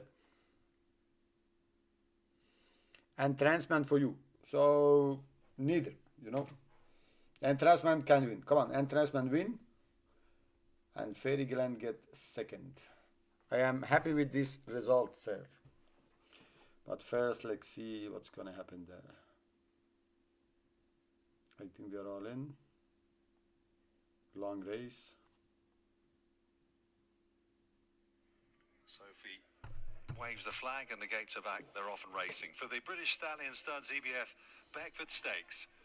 A listed contest over a mile and 3/4 with fillies and mares. And Drawn to Dream from one of the outside draws, or the outside draw, comes across under Safi Osborne to lead them past the enclosures, with LeMay on the outside in the striped jacket, the green striped jacket. And then Forest Fairy on the inner, red cap, that's Ross Orion, just ahead of Jim Crowley, Marie's Rock, Entrancement and Synology, with between them Lockville, red and white hoops, and then Joanna Inez, and at this stage Fairy Glen a little bit taken off her feet going up the hill. But a long way to go. They're taking the first turn in the race, which brings them across the top of the track. Drawn to Dream. Safi setting out her stall early on this grey filly, leading From in second, LeMay, Kieran Schumacher. Great to see him with that Group 1 winner at the weekend in Paris. I am wondering what is your thought, guys. Or they are going too fast that Ferryglen can't keep up, or Ferryglen is just not at the form of his race and they bring him to a 36,000 pound race to win. One thing is good that Mr. Taylor entrancement is not running in the mud, so he could have a finishing kick. Anyway, Travelling all right. They're moving down the hill. About 8 lengths separating these runners as they head inside the final 7 furlongs. Drawn to Dream with a narrow lead. You notice the LeMay not allowing her too much rope, within about half a length now, maybe even closer. 2 lengths away third then is the 3-year-old Forest Fairy. And then Marie's Rock with a sheepskin noseband racing in fourth. Lockfield's just improving a touch, goes a little bit closer in fifth. Entrancent's black and yellow colours come next, just beginning to close on that bottom bend as they move down the bottom part of the track. 2 lengths away then Fairy Glen and the Silver Jacket. Synology seems to be labouring a bit. No move yet from Joanna Ines, who now just relegates Synology to last place. And now the runners are beginning to head inside the final half mile of the British Stallion Studs EBF Beckford Stakes, and it's all up here. All uphill from here on in, I should say. Drawn to Dream then, trying to shake off the attentions of LeMay, who looks a big danger on the outside. Marie's Rock getting into it on the inside under Jim Crowley, looks a real threat. And look at Forest Fairy, red cap on the near side, taking off in the hands of Ross Orion. It's all change up front now. Forest Fairy from Marie's Rock. Entrancement is sticking to it up the inside under Oisin Murphy as they battle on up the hill towards the final furlong. 3 with a chance, make that 2 now because Marie's Rock has been joined on the inside by Entrancement. Entrancement come on, really Entrancement, digging deep. go Marie's fight them Rock trying all. to battle back. They got 50 Come yards on, left to go, nothing between them. Entrancement and Entrancement, Marie's Rock, and Entrancement held on. I am fourth. She toughed it out. Marie's Rock in second. Then in third was Forest Fairy, and staying on for fourth, never nearer, Fairy Glen. 2, 6 and 8, another really good finish, but Entrancement just a... Very, very well done, sir. Very, very well done, sir. You are so fucking right about the entrancement. So right. So fucking right. We had to follow you. Well, once I don't back what is in the chat. Very good done. You are 100% right. Oisin Murphy, the horse, loved the soft ground, and he came up on top. Funny thing was this horse, why he was so short. Running against Oaks winners, things like this, and he comes there after one ride and almost did.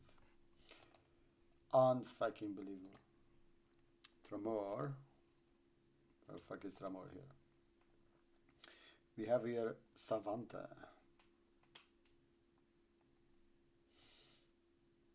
Fuck this. I'm not gonna back anything in Tramor. Love like this. 8-1.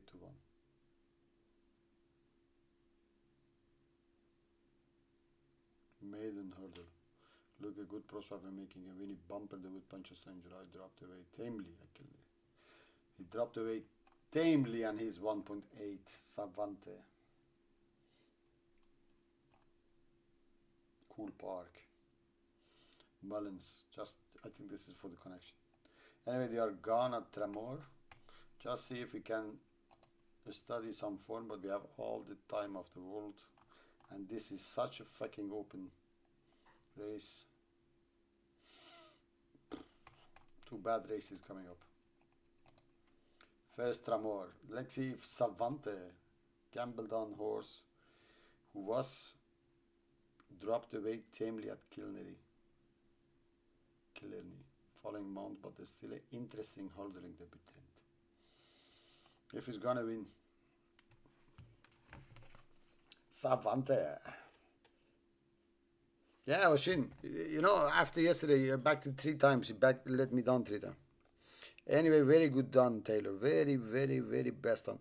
Ah, you remember what we do when you do good? we put this special music here. Let's do this for your enchantment. I don't know what is the name. Let's see. The horse name was Entrancement. Are you ready? This is exactly the song you want to hear when you have a horse whose name was Entrancement, and you want to hear this song from me.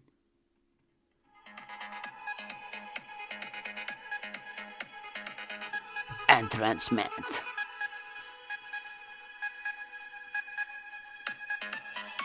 For Mr. Taylor.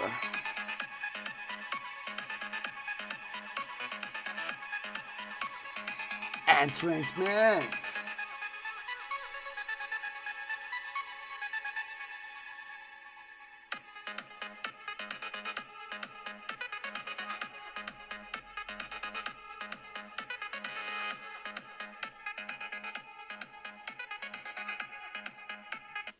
What you need to do, sir, is to go, put your headphones on, and put this song really hard in your ears and enjoy your win. God damn, you need it. Anyway, where we go? Tramor. Let's see if this horse who been gambled from 3 to 1.8 is any good. That's the front three. They race in front of Love Like This and Danny Mullins with the John Ryan stable. Yana Kalam is next, the half-sister to the 5-time Grade 1 winner Jerry Kalam, is the mount of Sam Ewing. This one races on the inside of the noseband-fitted Vroom Vroom Boo, having her second start over hurdles.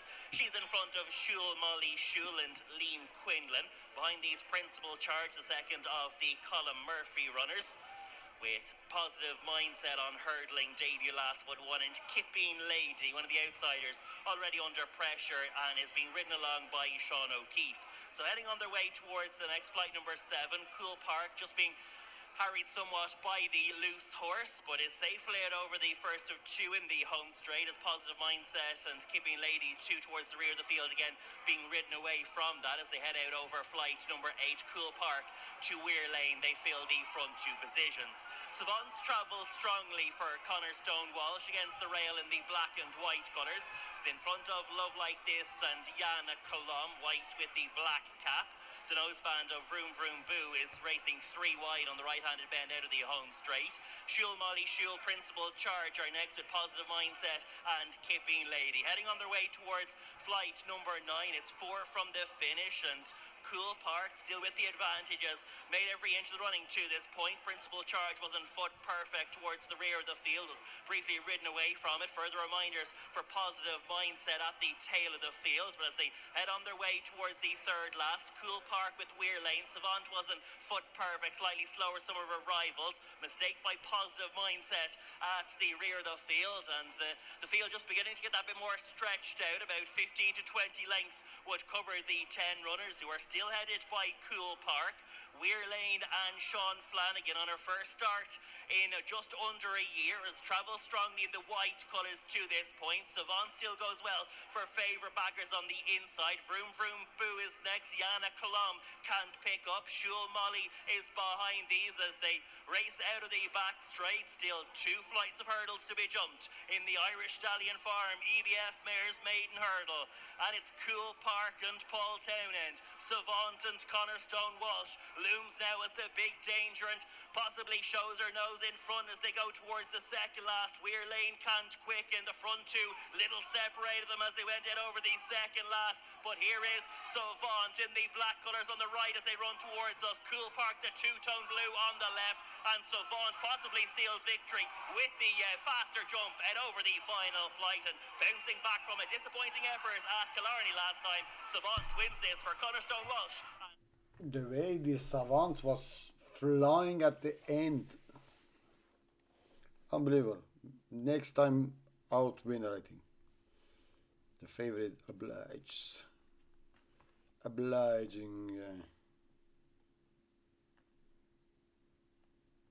We all needed a winner, Mr. Taylor. We all needed a winner. We all need it. This for you. I had to follow you, sir. I did it. I hope you win. You had nice money on it as well. I am never sad when somebody wins. I'm always sad if the bookies win. Fuck them all. We go to air, 6 furlongs. What you want to pay? What you want to go? Paul Moranen. Abduction, French. We want to pay the abduction. Holy Roman Emperor. Okay, abduction. I'm not even going to look further. Abduction is the way. If he... Oh! But there is so much pace. Abduction. How much is in the betting? Abduction. 5 to 1. We're going to have a small bet on abduction. We're not going to overanalyze fucking things. You have here that, so... Abduction... Best ranking, Mr. Abduction. First 3, always first 3. We're gonna go another 20 here. To get 42 back. Winner, Abduction. Another 9 this time to get 50 back. So if we win, we get 90 back for 29. 3 times our money. Abduction. Abduction is the one I bet. Paul Moran, Goldie. I think they have a chance. All is it a small chance because the betting is so option. Abduction. It was second favorite. Stays second favorite. How is it on the ratings? He has been always there about 86. Comes from better races. Loses his blood. Paul Moranen was this jockey always riding him till he gave up. And he comes back. And he's 7 at 8. Then his favorite, he got there. Then he bet him again, he's only 8. And here he was big favorite, he couldn't win. He has gone 79. He stays 79. Abduction. And where are we today? At air. So has he gone anything nice at air? At air. So we kept him on the track. 1st of October, 9 days ago. So if the horse was well at 1st of October and he didn't go far with him. Air again, money on him. Air again, you know. Air again, wins at 80. Alright then. Abduction. Let's see what's going to happen with abduction.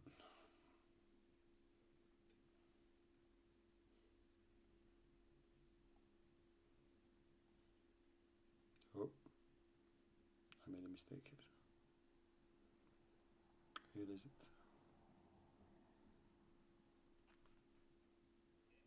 Stable companions, Be Proud, Beat Abduction 12 months ago.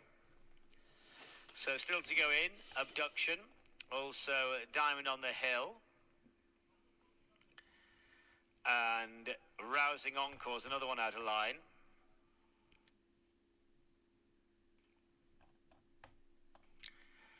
Two to go. Diamond on the Hill and Rousing Encore are the 2 to go forward. So the last ones are going in. All in. They're off. Running over 6 furlongs for the Tennislager handicap. And smartly into stride was hour by hour with the Mythical Phoenix showing up brightly to the extreme right, Almirada Prince. Tucking in behind those, Abduction just switched a little bit. Matisse is showing up to the near side, followed by Be Proud and Iris Dancer. And off the pace at the moment, Rock Opera in company with Diamond on the Hill and the Caltonian. So it's Hour by Hour and Mythical Phoenix. Those 2 force the pace. They're about a length and a half to the good of Abduction, Matisse, Blue Colours, Almirada Prince and Be Proud last year's winner. Then Rousing Encore, Irish Dancer, the Caltonian, Rock Opera and Diamond on the Hill. Heading down towards the final 2.5 furlongs. It's Hour by Hour and Mythical Phoenix. Those 2 show the way. They've still got a good length and a half on Abduction is in the white and blue jacket to the right. Be Proud making a big fist of things to Come the on, near side, Abduction. followed by Matisse, heading down towards the last furlong. Come on, boy. Mythical Phoenix now pressed by Abduction. Come hour by on, hour. take some Rock lengths Opera out. is making progress on the Come far side of on, running Abduction. on. It's Abduction, the leader from Come Rock on, Opera. you have Mythical fucking Phoenix. assholes Here coming comes from Rousing everywhere. Encore, and now this leader Abduction needs the line. Rousing Encore finishes with Second. purpose. Rousing Encore gets there from Abduction, Second, Rock Opera, and motherfucker. Mythical Phoenix. Rousing Encore. You know, you have to put the forecast between this one. Acclamation. 7 over 6. Rousing Encore over Abduction. And third on the far side for Rock Opera. 7, 6 and 4 at Air. Abduction. Result I failed to First give you earlier 3, on, my 42, apologies so for still it. The third is 29. 305. Little bit You up. probably got it by now, but just to confirm, 8 Skontanovsky, 10 Warazam, and 4 A Memory in that 1505 at Thurles. Next race will be an extra. Just If just one. Unbelievable. Abduction.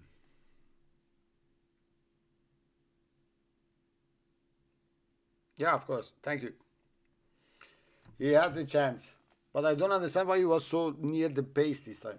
You know, normally come off the pace. Anyway, what is trending? Nothing, motherfucker. Kataga. Nichols again, but this time's with a gentleman rider who takes 3 off. Jacobs. There are professional jockeys against a claimer. 10 years old. 10, 10, 9, 7 years old.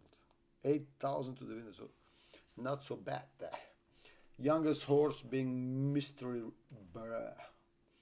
Very useful holder.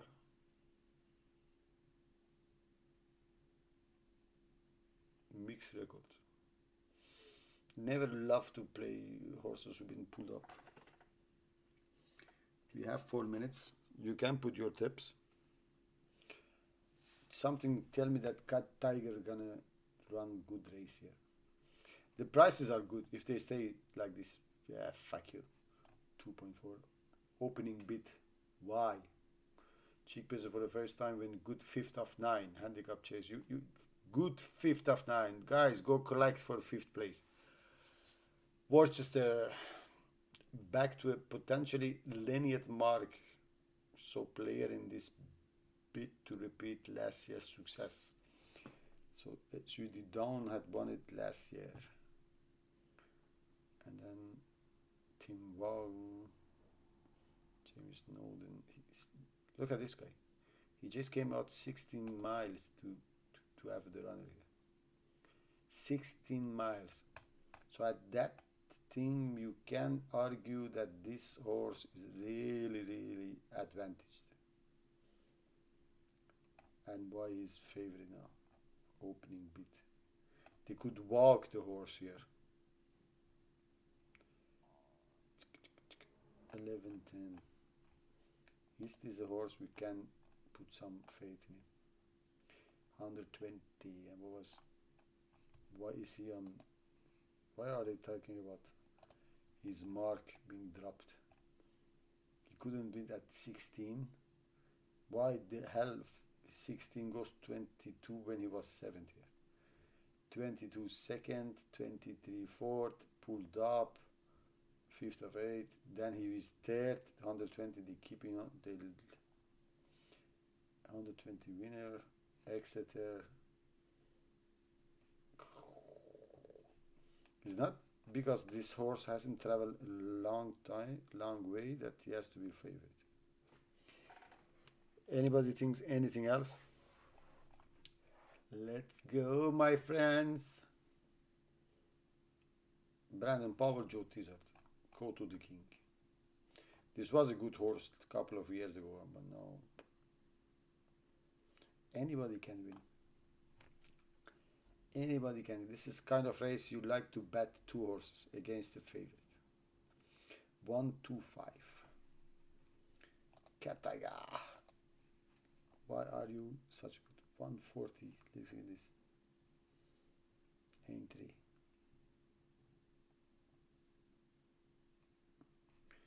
Mr. Maxwell, is it Mr. Maxwell? It keeps down.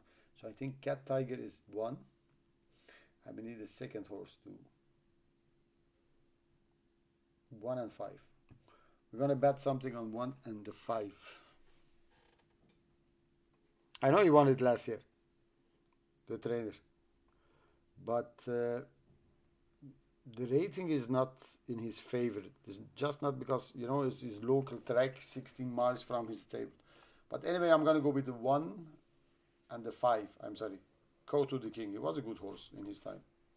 Brandon Powell, one of my favorite jockeys. 63. Have they paid my... What? Why is it still open? So abduction is going to give us this 42. So 42 we have to expand. It means, as I don't like the favorite, we're going to go 22 here. And we're going to go 18 here. This is a 40 bag, and we're going to bag them both. So Koto the King 135, Call Tiger 95. Any one of them wins, we are good. Good, feeling good. Koto the King, Call Tiger. I am opposing opening bid. I do not know why this horse must be favored. After this showing, of course, you're gonna hack up. You're gonna see.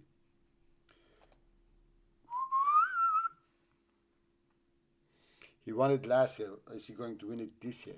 This is the question. I think not. Year older, worst form, opening bid, but gambled on like shit. Look at this, from 8 to 2.2. So if the market is right, I am wrong. Anyway, let's listen.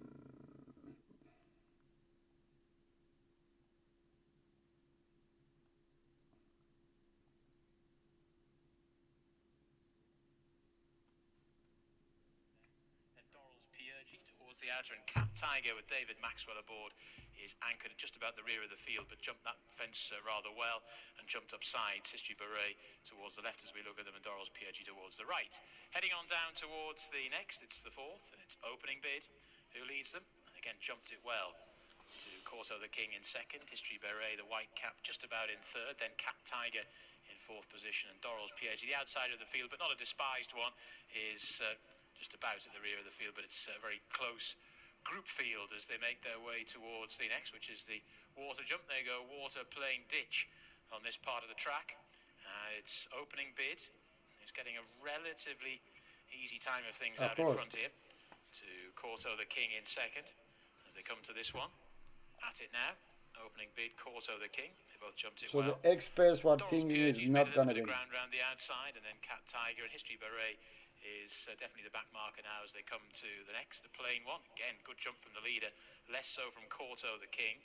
So opening bid thus far has jumped really accurately. So in 2nd position, Koto the King, Dorrell's PRG, Cat Tiger, History Beret. All jumped that one safely. That was the open ditch, fence 7 in the contest. Now this long run they set off on before they'll be jumping again. It's opening bid, purple and yellow colours, the sheepskin noseband of Koto the King, then Cat Tiger. The brown sleeves, followed then right up the inner by History Beret. And then at the back of the field, Dorrell's PRG in the hands of Lorcan Williams. Making the descent, opening bid and Brian Carver, leading by about a length to Koto the King. 1 or 2 less than brilliant leaps so far. Then after that, Cat Tiger, followed by History Beret, Dorrell's PRG. Still at the back of the fields as they head on down towards the bottom of the hill. And they'll have these 4 fences to jump over on that part of the course. And it's opening bid, who's still the leader by about 3/4 of a length, to Koto the King in 2nd, Dorrell's PRG towards the outside, and Cat Tiger and History Beret. But you get the proverbial horse blanket over all 5 of them here as they jump that. Head on down towards the next, which is another plain fence. An opening bid continues to lead. Koto the King continues to race in 2nd, poised on the outside there in that spot. Cat Tiger continues to get a little bit closer. Dorrel's Pieggi on the outside, then History Berets. They take that one again. Corto the King wasn't particularly fluent. Opening bid was much better. As they head on down towards the next, it's an open ditch. And as they come to it, good stride from the leader, opening bid to Corto the King. History Beret could have jumped it slightly better. Cat Tiger into a clear third. History Beret up the inner and Dorrel's Pieggi towards the outside. Final fence over on this part of the track. And again, opening bid just gained a little bit of ground in the jumping. Corto the King towards the outside in second. History Beret has just made a little bit of ground at the inside now. Cat Tiger relegated still to a very close fourth. Dorrel's Pieggi is on the 3 wide line as they take this long turn before they level up for home with 4 more fences left to be jumped. And it's opening bid, who continues to go nicely out in front, yet to be headed in the contest, just stacking them up now to Corto the King round the outside, then History Beret still wide on the track is Dorrel's Pieggi, and Cat Tiger has now been relegated to 5th, but still would only be about 2.5 lengths behind. Race really yet to get going in earnest, but it will do very shortly. They've turned for home now, 4 more fences left to jump. Opening bid, trying to go back to back in this race. Corto the King is now just beginning to get a slightly more vigorous ride. History Beret towards the left is creeping a little bit closer. Then Cat Tiger and Dorrel's Pieggi, 4th last. Again, the leader jumped it well. Opening bid, out in front by about 3/4 of a length. History Beret and then Corto the King. Cat Tiger a little bit wide and now to deliver a challenge as they jump the 3rd last, and they haven't got to opening bid yet, who's now just going on as they come towards the 2nd last opening bid. Another terrific leap to Corto the King in 2nd, History Beret in 3rd, then Cat Tiger and Dorrel's Pieggi. Down towards the final fence they come. Opening bid, yet to see another rival, has jumped well in the main. Final fence, another terrific leap, landed running 3 lengths to the good now over Corto the King, who's persevering in 2nd but racing up towards the line. A lovely jumpy performance from opening bid, and it was never really in doubt. Opening bid wins this race again. The Corto the King in 2nd, History Beret in 3rd, Cat Tiger in 4th. Jumping is the name of the game. One mistake after another, one mistake after another, and then this is they make his own running, nowhere near gambled on. Everything was alright. Everything was alright. Bad race, not to say it was a bad race, I made a bad mistake. Where we go now? Tours. Big favorite again. London office calling.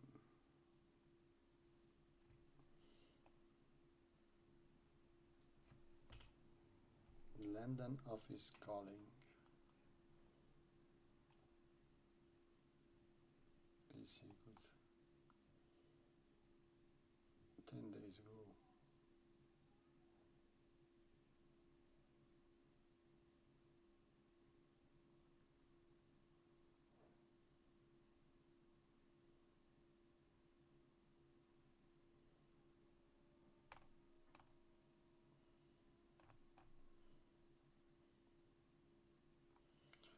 Should we trust this horse?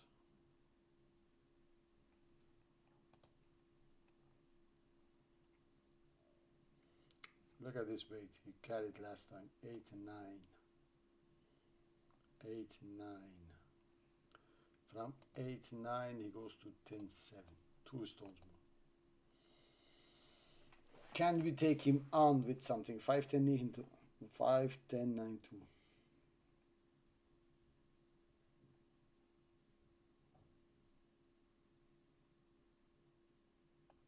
Step in the sand, maybe.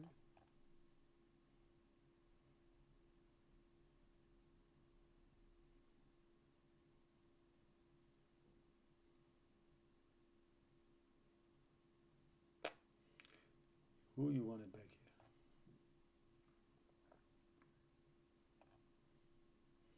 Dump love. London office calling. For me, it's a lay. But as we don't have betting exchanges here in Belgium, if you want to lay, you have to back some other horse. But who? But who, my friends? But who? Who? I don't know. Let's have a look at the commentary. We're going to see. getting tired and I need to go to the casino tonight for do business.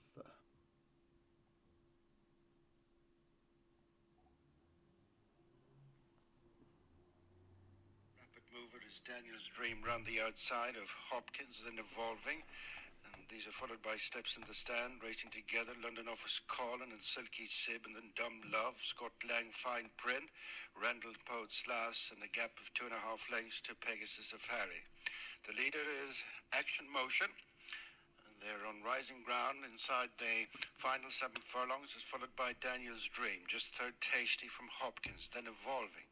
These are being closely followed by London Office Colin, the black and white of the favourite, and his first start for Gavin Cromwell as they come inside the halfway stage, and his Action Motion joined by Daniel's Dream.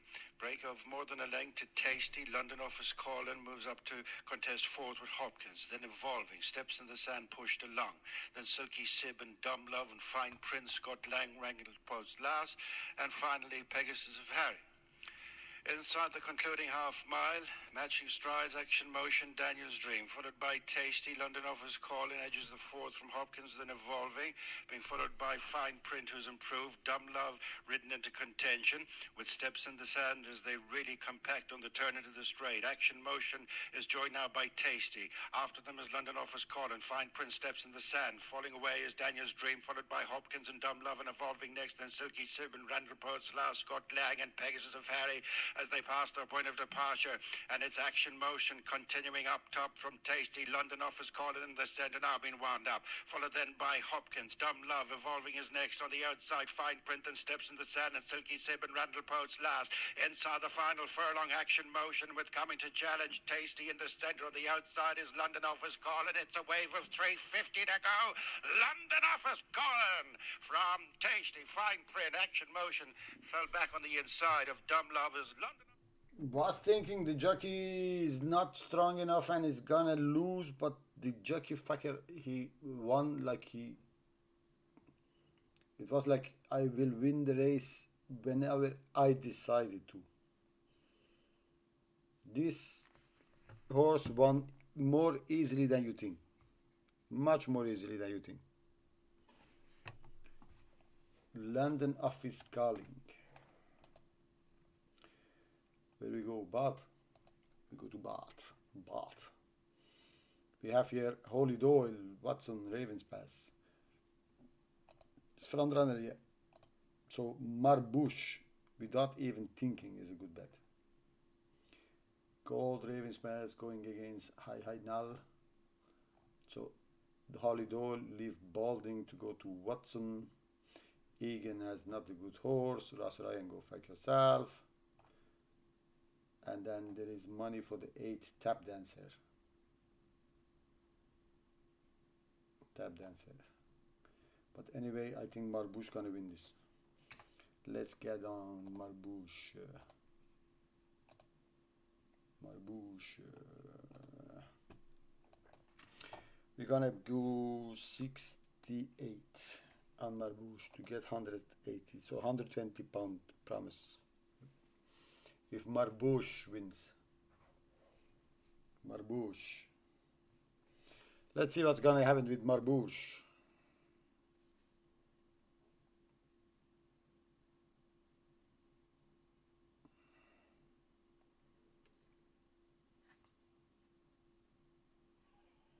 Five runners ready then. Takes it up and And go. away they go. 1.25 miles, and a little bit slow to stride was Chambers. This Carbush. Dragon Bet EBF restricted novice stakes racing down the Fucking hill dog. for the Why is he first half of the pulling? contest. High Amal Or go to fucking lead or tuck it in. joined on the inside now by Marbush and Holly Doyle, who's a bit keen there. Just Keen. showing ahead now in the yellow jacket. Tracking them is King Kernow in the green colours, predominantly green jacket. Lighter green colours then of John Egan's Mount Chambers.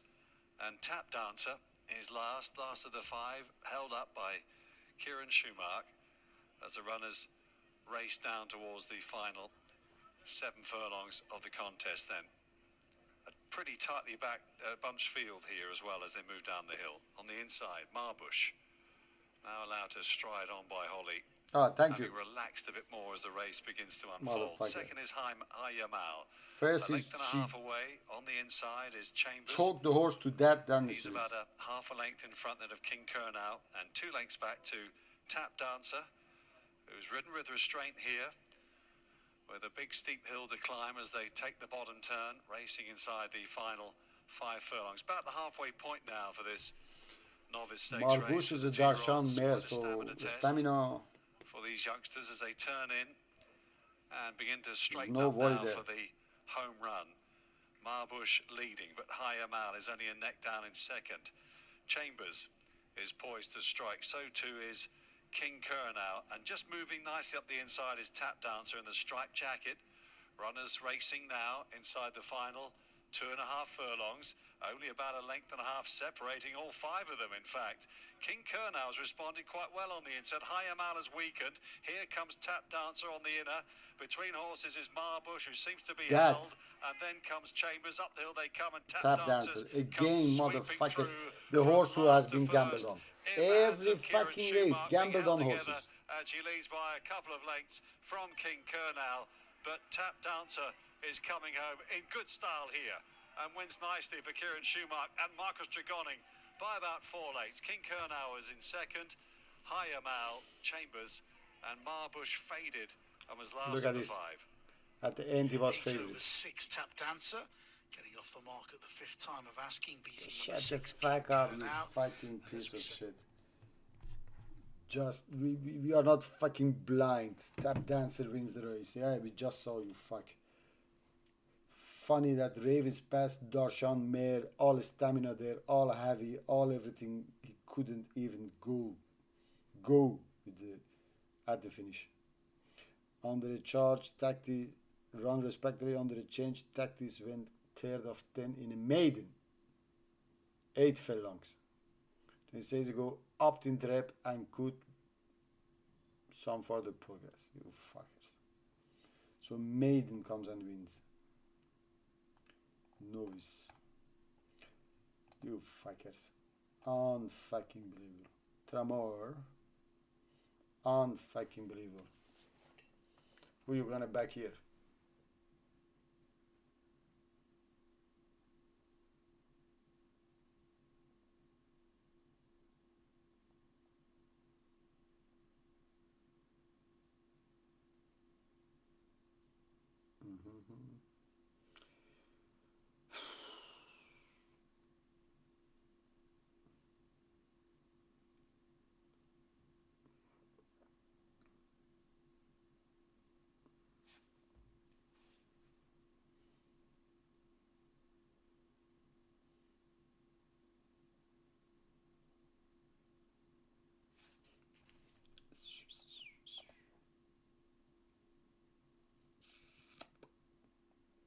There is one interesting horse here, but it's 30 to 1, so there is no love. There is Monty's way, because you know in France they say retard du gain. It means the horse hasn't won anything and he needs to start winning. And he starts with the win. 2, 4, 6. US horse.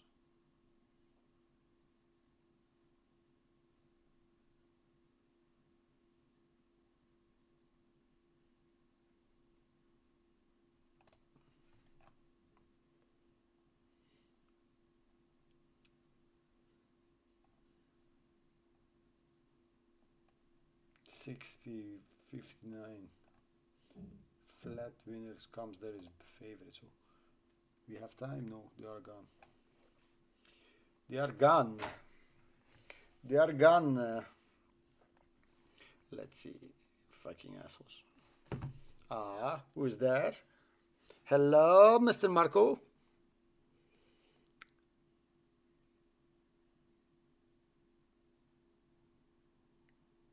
Samui. We're gonna keep an eye on Samui. Unbelievable. Did you saw? Yeah, holy fuck.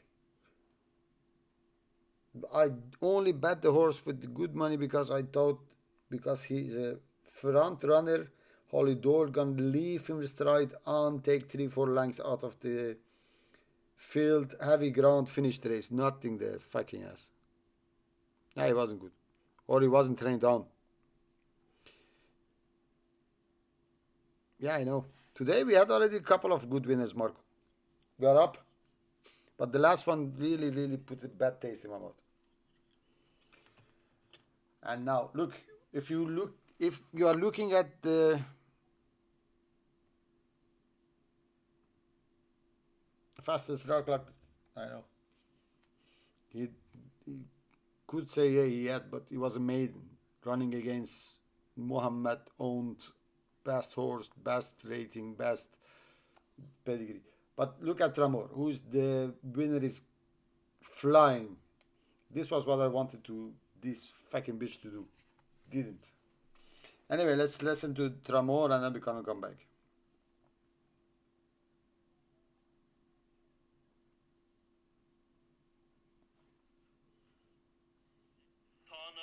And Reflectionist are still the back pair, but Zerion Mond is showing his rivals a clean pair of heels at this point as he safely head over flight number 6 from Brian Lilly.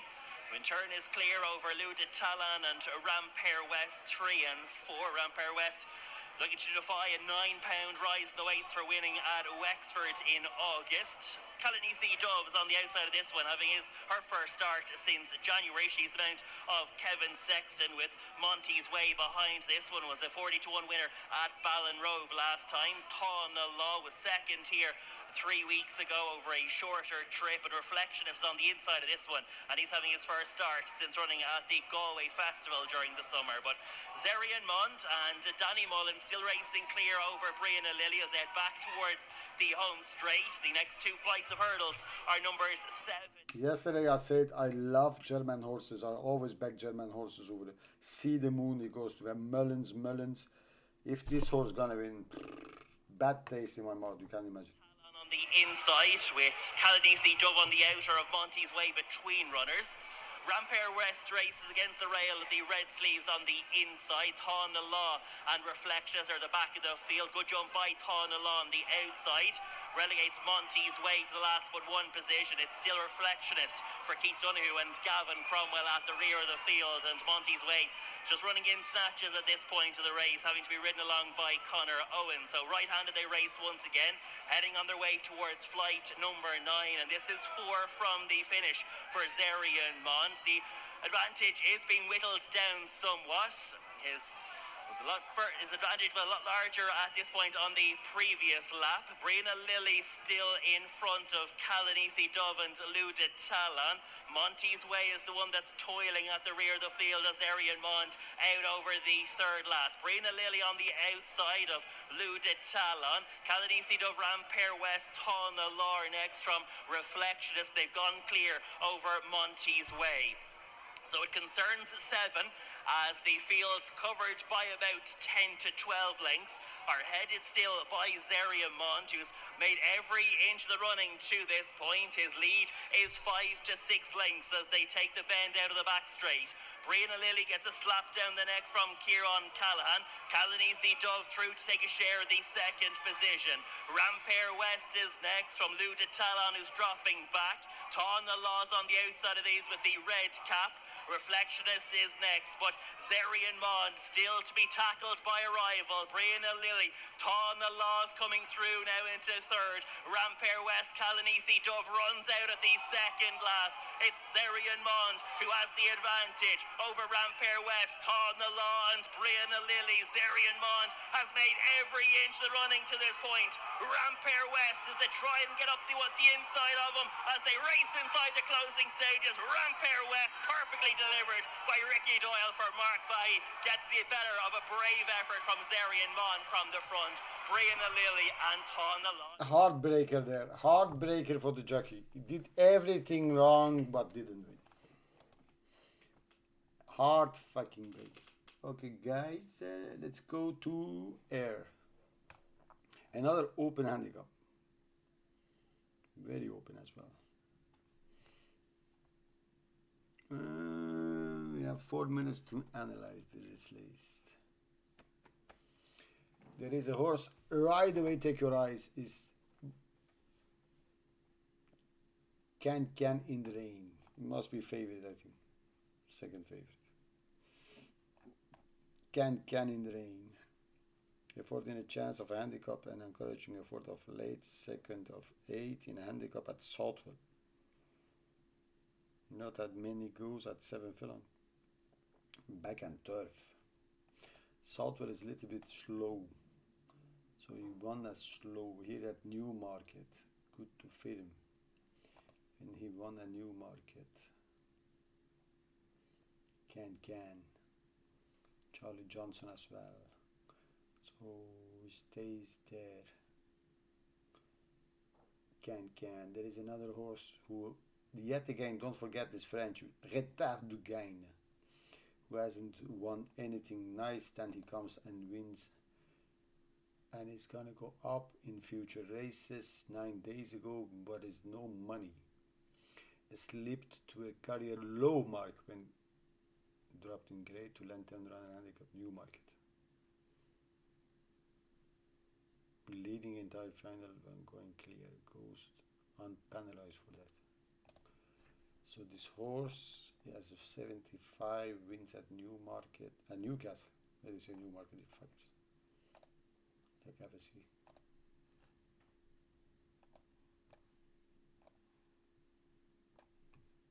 151 days, is enthusiastically drawing clear of the field, coming down towards the halfway stage and maybe 10 to 12 lengths in front here. 2 in second position, Pat on the back alongside B Associates. Then came the Cookstown Cafu and Star Guest still has a big lead, but it is beginning to narrow. Pat on the back heads the chasing pack as Ideal Guest is now treading water. Maxi Boy with the noseband maroon colours picking up with Showtime Mahomes. The Cookstown Cafu on the near side, and it is Maxi Boy who's hit the front from Pat on the back. The Cookstown Cafu with Showtime Mahomes and Star Sheba all chasing Maxi Boy, and Tom Carley Marshall who's in front, and it is Maxi Boy who wins. Maxi Boy who wins. He hadn't had a good knee action there. And the race was really messy. So that said, this one is the only pace in the race. Air. 75, 71, 86, 5 furlongs. 7, 5, they go to 7, he wins. Good to firm. And good. So, you can't back Jenny because off the ground. You can't back the other horse, Maxi Boy, as the race in Newcastle was a false run race. Jenny's favorite. Then you have the 7, who comes there, who can go far there, but the ground is an issue. Always, again, ground problem. Then you have John Sullivan. 9465. Winner at Weatherbury in June. John Sullivan. When he wins this one. Mid a smooth Hathaway final Ridley. 9-8. He goes 9-2. John Sullivan is the horse I would like to back, but I don't have the time to do. So, if I had more time, I would going to John O'Sullivan. Okay, listen. Has missed a beat coming out of stall number 11. Away smartly is Jenny, and right there Can in the Rain. Also Novat the Grey is showing up prominently. Surprise Picture is just in behind the leaders as they go down the far side of the course. Bruzzo Mia has got a position nicely in touch as they go down the side and is being followed by Maxi Boy, and then comes Grisha.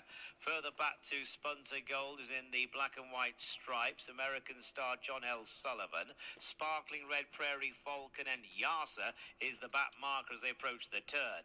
It is Jenny in front from Can Can in the Rain. Those two followed by Novak Surprise Picture, Brutsomir. Maxi Boy Maroon Jacket poised behind them. Spunter Gold's on the inside, followed by Grisha and John L. Sullivan, who's in the blue and white jacket halfway down the field from American Star Sparkling Red. Prairie Falcon and Yasa follow, and they've got 2.5 furlongs to go. Jenny and Can Can in the Rain, toe for toe at the moment by 2.5 lengths. A Surprise Picture. Grisha in the yellow sleeves is trying to get competitive. Away to the right is the grey Novak, who's coming there with an effort. They have a furlong and a half to gallop. Can Can in the Rain now tries to slip the field from Novak in second place. In behind these, Grisha is running on. Jenny has now backed down a bit. Can Can in the Rain, Novak, and Grisha coming over the top. Grisha is trying to get there. Grisha may have got this close. Grisha and Can Can in the Rain. Novak follows, and then John L. Sullivan.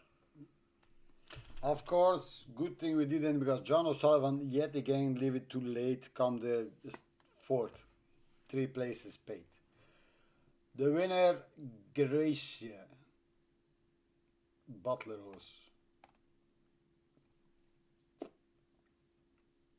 11-1, so look at this, 11 horses above him, so yet again backed. Anyway, we're gonna go to Exeter. Again, a fucking very, very open race, which can make it interesting for a place bet. We have here a Skeleton and Pipe, both 4 years olds. Fair 10 furlong on the flag for Burke. So they buy this horse coming from flat. So he came from flat. Then they think he had bought a good horse. They backed him. They leave him alone. He goes 66-1 third. 4th of 15. But he's Skeleton up this time. He says, okay, he's coming to the 4. This is actually very interesting history here. Skeleton up, first time backed. Think we have bought a very good horse from the flat.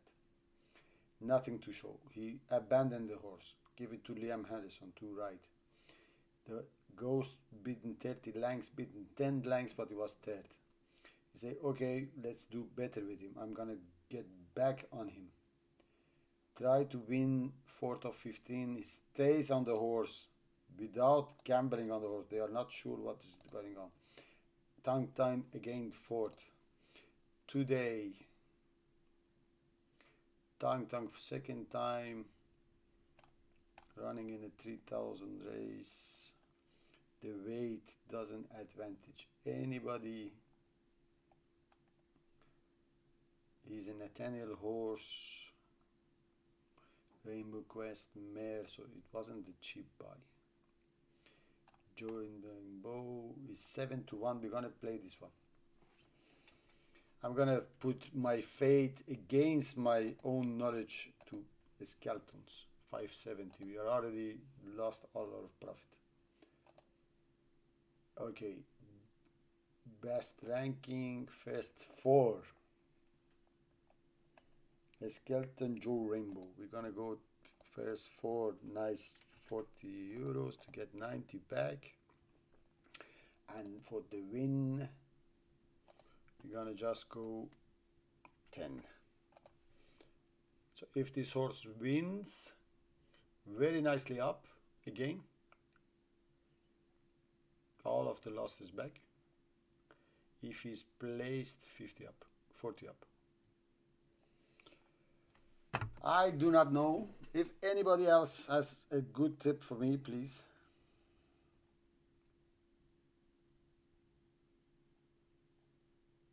But I think a Skeleton here, just if you follow the history of the horse, he could be on something here. He could.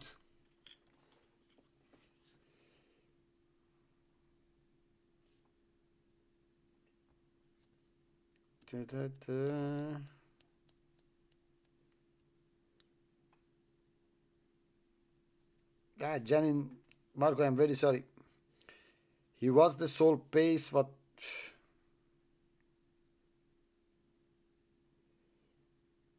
the other horse almost did it. Pennies, better always bet pennies. You go for the moment this video comes online. Go and look at the first 3 minutes of this race, Marco, and see what a fucking bloodbath we had yesterday. It was a shameful display. I am not proud of it. Don't gamble with big money. Anyway, Mr. Marco, wish us luck for Joe's Rainbow. Let's go and have a listen.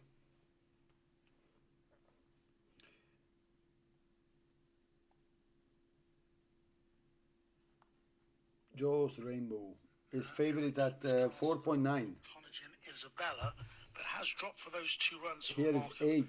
92 to 82 here, so there's no doubting that Penarosa is very nicely weighted here.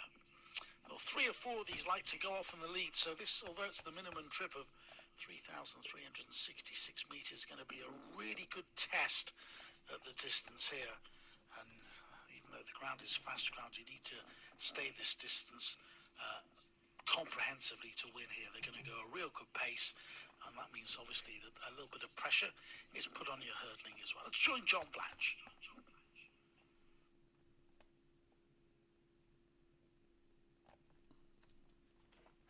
Starter on the rostrum.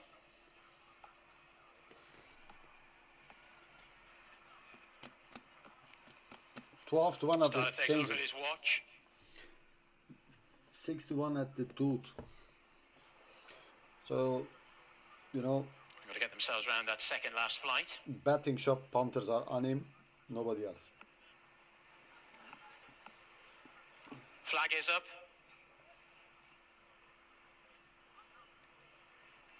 Making their way to the start.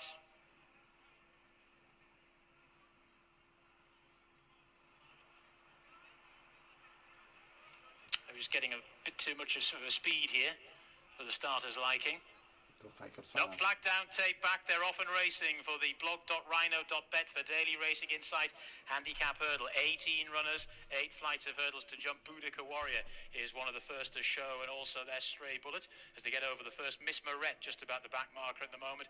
By Cal and Quintaro also towards the rear of the field. So they had a short run to that first flight, now a long run to the second, and it's Mr. Z that's now come through to take it up the striped jacket. To in second position, Penarosa in those white sleeves right round the outside. Stray Bullet. Boudica Warrior is also prominent as well. Star of Affinity in the blue with a white cap is also up with the pace. You sit handy enough, just like after that, 8 before the pace. Prominent, but maybe not as prominent as he could have been.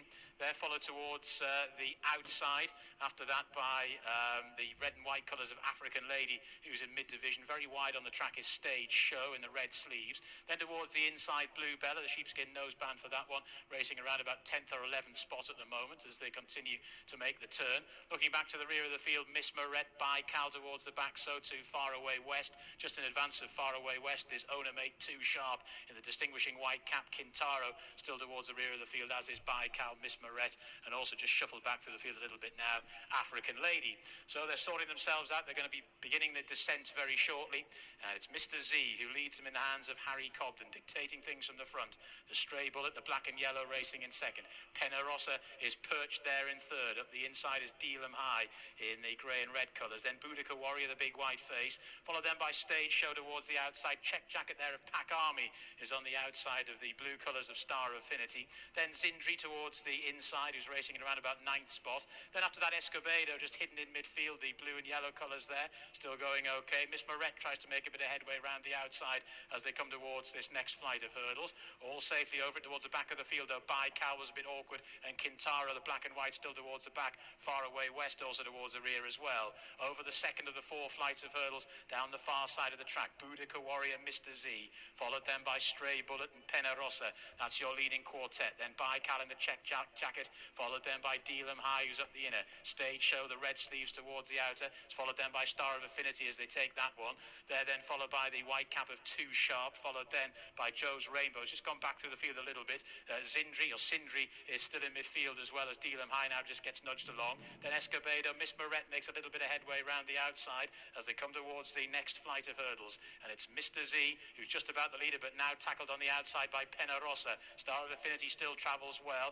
Then after that, towards the outside Stage Show has come the long route, but is getting a good bit closer. Boudica Worry beginning to go backwards. Joe's Rainbow gets a little bit closer now. Then after that, Escobedo. One that's getting a little bit closer too towards the inside of that one is Too Sharp. Blue Bella has just been shunted back through the field. Then Baikal, one that's gone right through the field, is Dealham High, who's losing all touch as they start to make the swing for home. It's Pack Army in the check jacket that now goes on to, in second position, Penarosa. Then towards the outside Stage Show, who continues to travel well for Adam Wedge. This little trio have now gone on from Star of Affinity, the blue jacket and the sheepskin noseband, who's still travelling well in fourth. Miss Moret, who won on this card last year, gets a little bit closer still as they take the third last. And over it was Pack Army that led. But look at this, Penarosa hard on the snaff as they make their way down towards the second last. Star of Affinity now down on the rail, beginning to get a little bit closer as well. Then Stage Show and Far Away West getting into it late as well.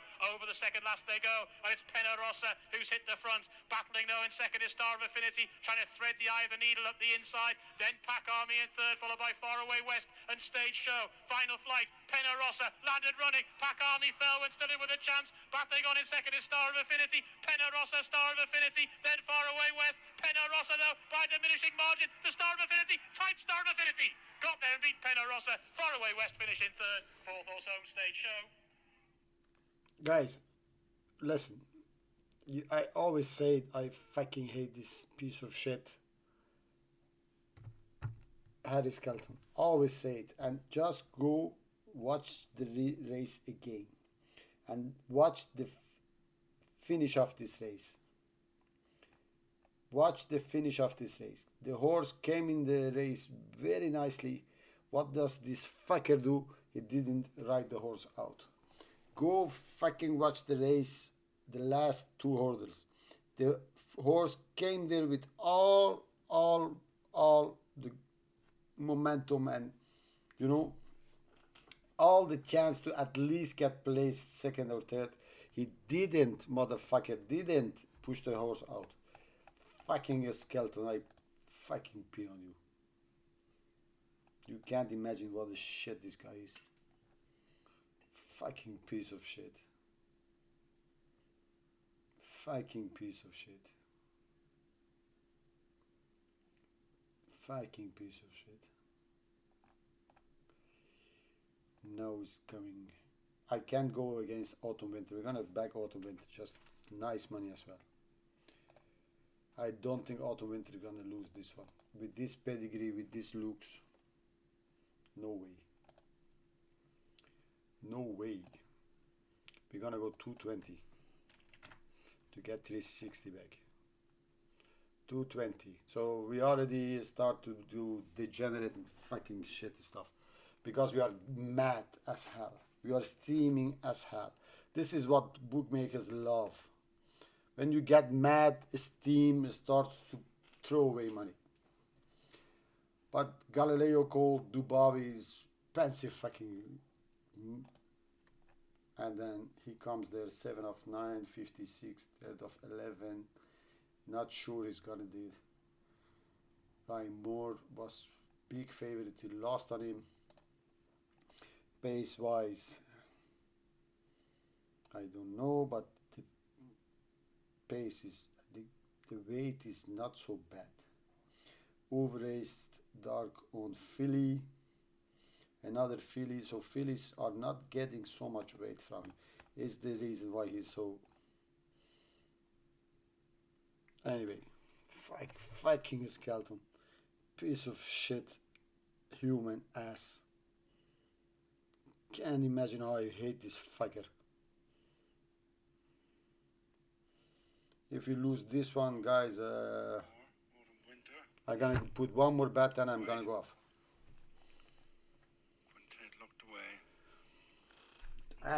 fucking steaming, not riding the horse Right out. forward the trip, Fucking piece of the shit. Kalinin 3-year-old handicap. Down the straight they come the first time. It is Darko who comes to lead, followed by Gangster Granny. He's still pulling a Mr. fucking Smith, assholes. Why is Autumn five Winter, runner horse you Lagoon are on the Nebula, bass horse, you final put him cup. back and you pull. Reaching the furlong marker with well over a circuit to go, it is Dark Oak and Gary Carroll settling in front of Gangster Granny Shane Foley, disputing second with Messrs. Smith and Colin Keane, then Autumn Winter, Wayne Lorden, fifth of the five, Lagoon Nebula, and Billy Lee. Order unchanged, making the bend towards the back straight. It's Dark Oak, followed by Gangster Granny, Messrs. Smith, Autumn Winter, and finally Lagoon Nebula. About to complete this turn, just outside the final mile, the Kalinin handicap for 3-year-olds over a mile and a half. Now he's It pushing. is Dark Oak by 3 parts to Gangster Granny. Third is Messrs. Smith, and fourth is Autumn Winter. Fifth and last is Lagoon Nebula. Uphill they go to the final 7 furlongs. Still little or no changes from first to last. It is Dark Oak leading the way to Gangster Granny, Messrs. Smith, Autumn Winter, and the nose-banded Lagoon Nebula, the back marker. They've just passed the halfway stage. Dark Oak, followed by Gangster Granny, who's almost on terms now, then Messrs. Smith, followed by Autumn Winter, and the back marker continues to be Lagoon Nebula. Turning across the top section, Dark Oak, as of yet to be headed, leads Gangster Granny. Messrs. Smith is just holding on to third from Autumn Winter, 2 lengths to Lagoon Nebula. Now racing together, Dark Oak and Gangster Granny a length in front of Autumn Winter, is just edging into third from Messrs. Smith, and nudged along is Lagoon Nebula as they return to the point at which they started. Less than 3 furlongs to go. Matched in, Dark Oak, Gangster Granny, followed by Autumn Winter, who now gets a shake-up. In between Messrs. Smith and whipping round the outside is Lagoon Nebula. 2.5 furlongs to go. He's as they taking race it down too the easy. hill. Dark Oak from Autumn Winter, Gangster He's Granny taking in it too between easy. the pair.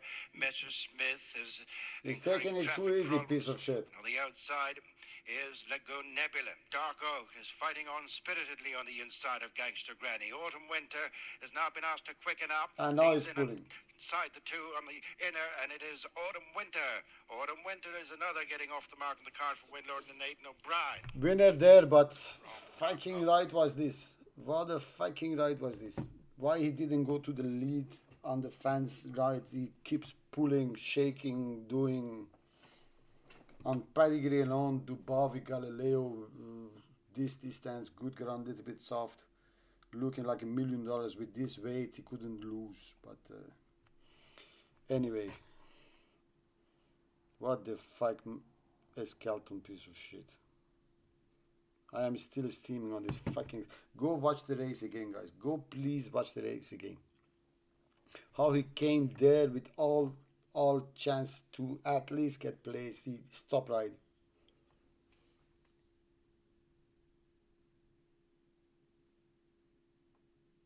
You fucking right, Marco. He's such a fucking ass.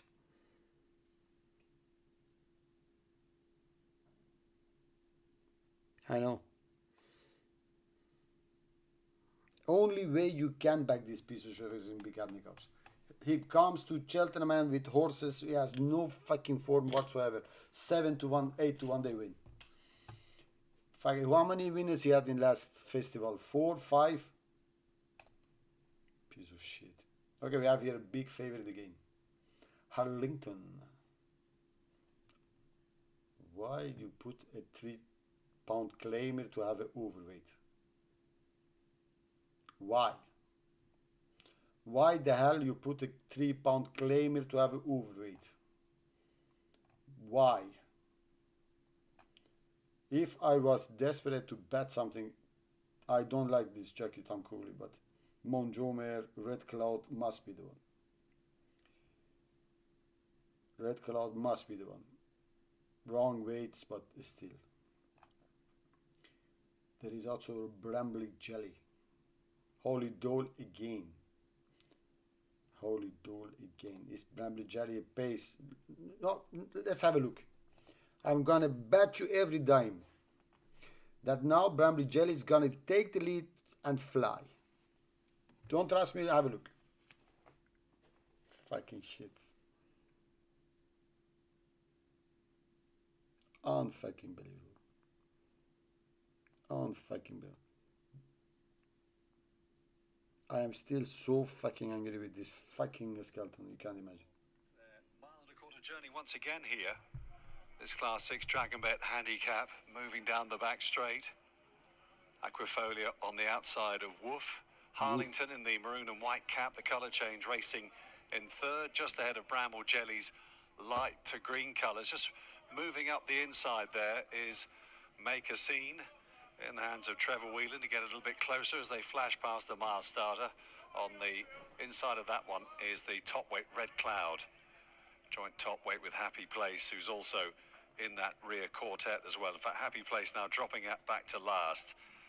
As they move on down the hill, on the inside Aquifolia, on the outside Bramble Jelly, followed then by Red Cloud, who's racing in third place, just alongside Wolf, who's on the outside. Then comes Harlington, who's just slipped back to fifth, but close up. And then a length down is Make a Scene. Happy Place is a length away in last place. They're taking the left-hand turn inside the final 3/4 of a mile now and approaching the halfway point of the race. And just kicking off on that turn there is Aquifolia, taking that bend pretty well under Molly Gunn, still leading, and leading by about a length and a half now from Bramble Jelly and Holly racing in second. Wolf is being squeezed along. Up the inside, Red Cloud is just being asked to pick up a bit as well. Between them, Harlington in the hands there of Taylor Fisher, trying to get closer.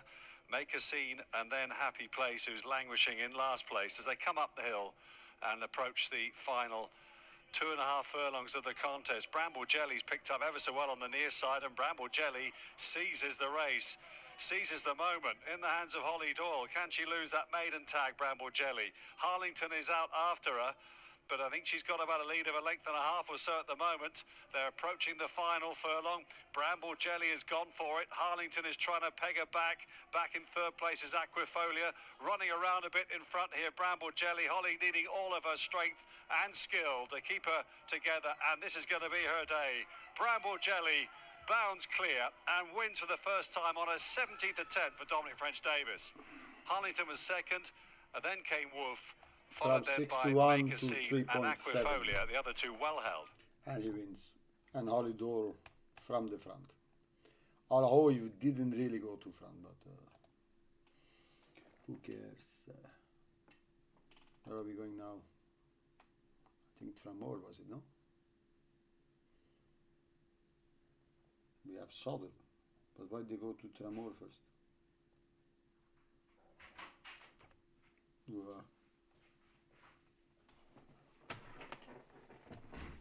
Bonjour. Shh. Come in. Nog 5 minuten.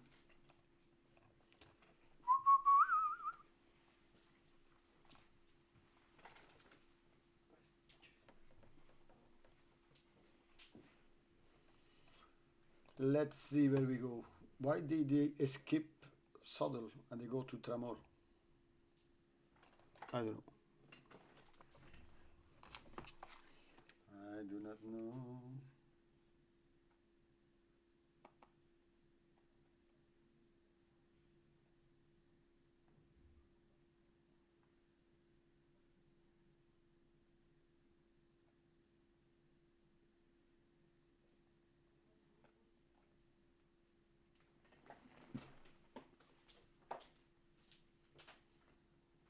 I don't know.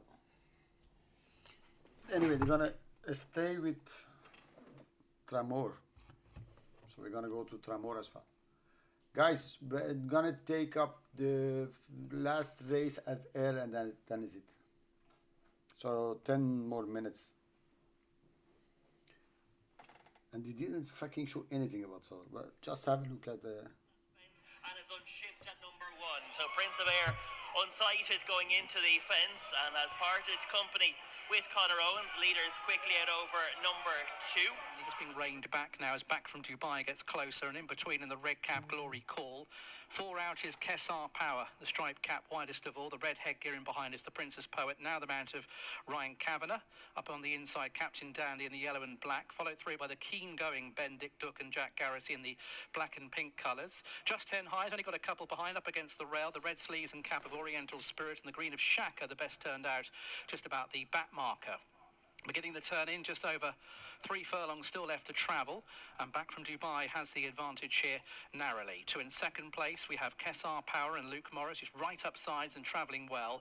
Ridden along then is the Princess Poet, followed through by Paul Finn. Captain Dandy towards the far side of runners. 1 or 2 with work to do, trying to get into it is Glory Call. Right down the near side, Ben Dick Duck as well. Switched out towards the far side, just 10 high begins to improve. Shaka's going quite well in behind runners as they make their way towards the final furlong. Kessar Power with Captain Dandy, far side just 10 high. Shaka coming to challenge. Ben Dick Duck's right down his stand side, just 10 high though, has taken over on the far side. From Shaka in second place is just 10 high under Reese Clutterbuck. From Shaka in second place, and just 10 high will win again quite comfortably. From in second place was Shaka, third was Ben Dick Duck, and then came Kessar Power. 12, 7 and 5. 12 over 7 and 5 at Southall as we go to Tramall.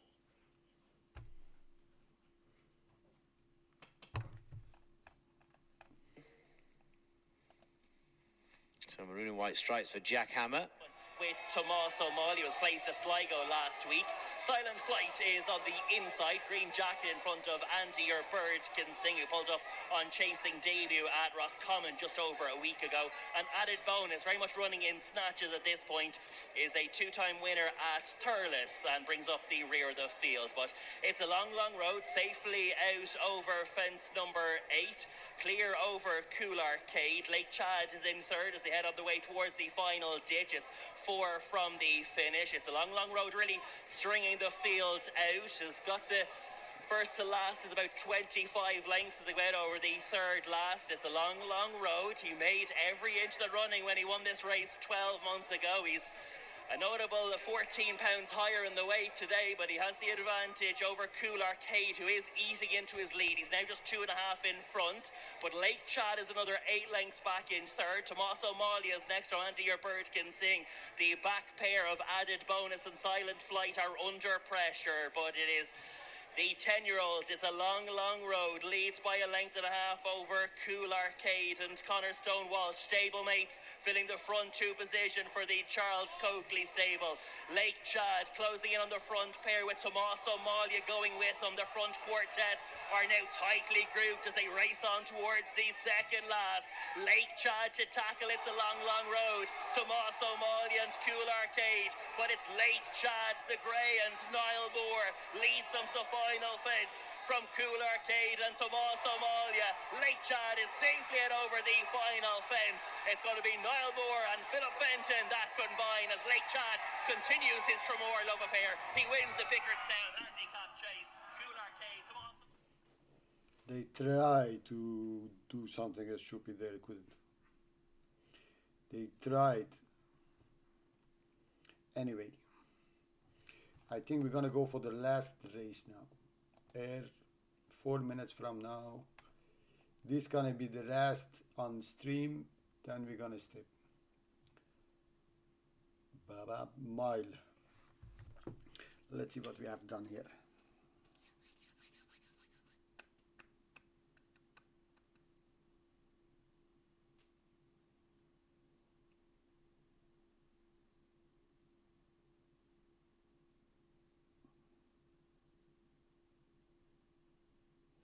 This is a good promise, Mr. Marco. Why should you bet before Saturday? And if you bet Saturday, just bet pennies. Pennies. But here, we're going to go handicapped. Class 6. Class 6. Pace-wise. Massive race. Massive fucking race. Messy race. Who's gonna go where? Who has the best pedigree? Who is the best youngest horse? German horse. Light race made in 12 ton, 8 of 9 in any of them. Making no impression. Kyle Fraser. Course has been improved and less than the 40 handicap.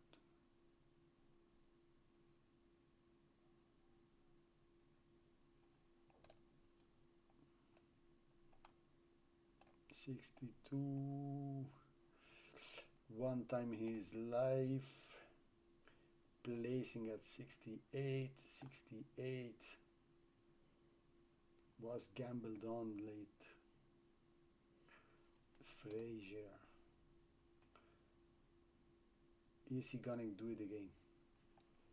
Pace wise at the lead, distance wise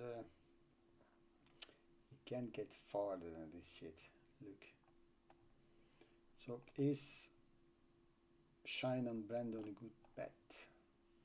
I hope so, and I need so. We're gonna go for it.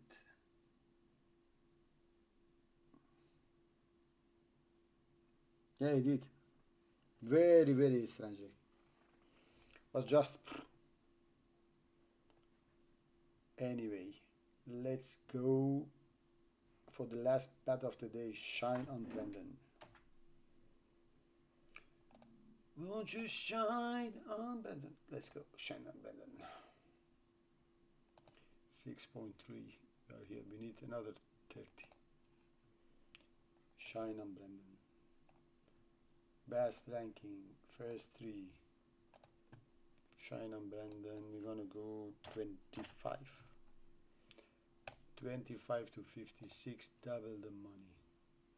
And of course for the win, slowly, 7, 8. Okay. If Shine of Brandon wins, it's 108 for 33. We're gonna see. They're gonna be off in a couple of minutes anyway.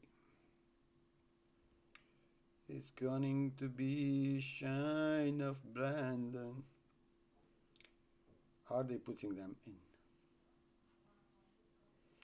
If we finish with the Zumati. If we finish with the winner, at least we're gonna put off the music of the site. If we don't, like last 3 days, no. Anyway, guys, you know in the weekends we don't do live streaming, but do get your sub on. Doesn't cost you anything, cost you a push on the button. So when next week or the week after, I don't know if we get new videos or we go live again, be there. Finish the day today with a little bit of profit. After bloodbath of yesterday, don't forget to watch the first 2 or 3 minutes of this live, so you see what the fucking shit is betting. Anyway, Shine and Brandon, 10 days ago. He's not really bad at the weights, not even at the age. Anyway. Also towards the back. Strayer began well. Cisco Disco, and on the rail, Are We Nearly There Dad? The well-supported Are We Nearly There Dad now disputing the lead with Jack Hammer. And right up there with the leaders as well is Gainsbourg Black Jacket coming through to the inside running rail.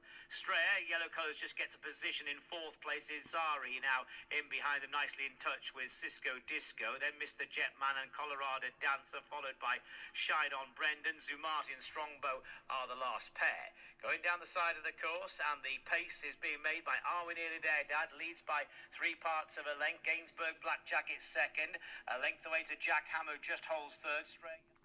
The 4 book said he's gonna make the pace. He's almost dead last. Red jacket, Mr. Jetman, alongside the black and red of Shine On Brendan. And at the back are Zumati and Strongbow, top of the straight. Are we nearly there, Dad?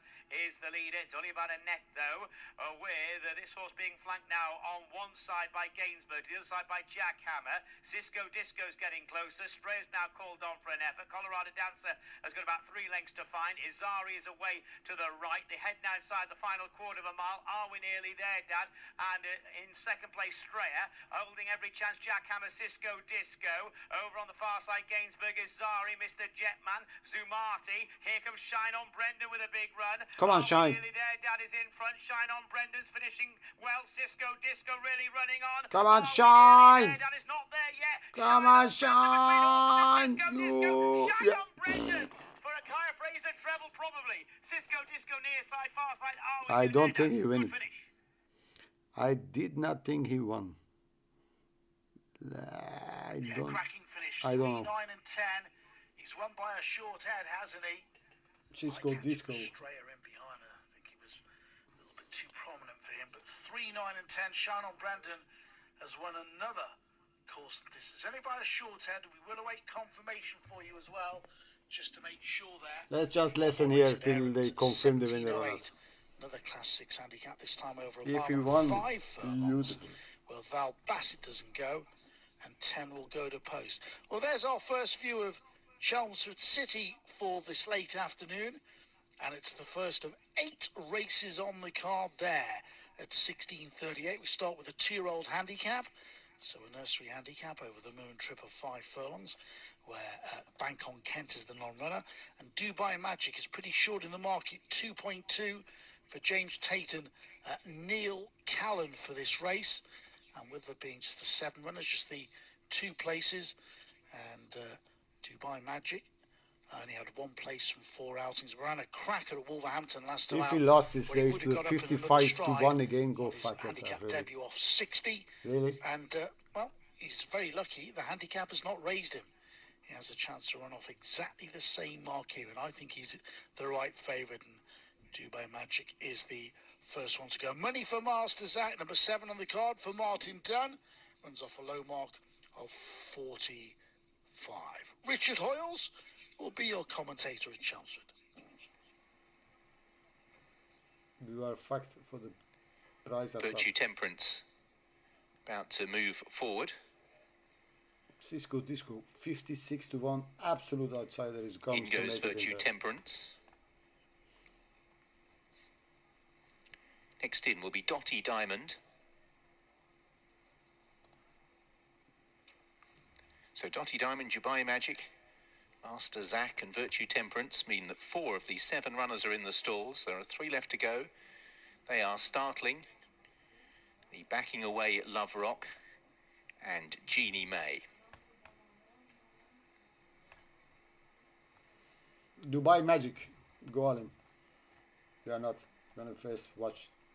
Love Rock getting a little bit of momentum now, moving towards stall 2. So we went. 2 left to go forward here. Okay, guys. Jeannie May moves I'm sorry, but time to go. Yes, sir. No, he won. But could you imagine we lost again to a 56-1? Mr. Marco, thank you very much for everything, sir. We're gonna close and we're gonna go. We're gonna close and we're gonna go. And because we finished with the winner, we're gonna finish with this one. Of course.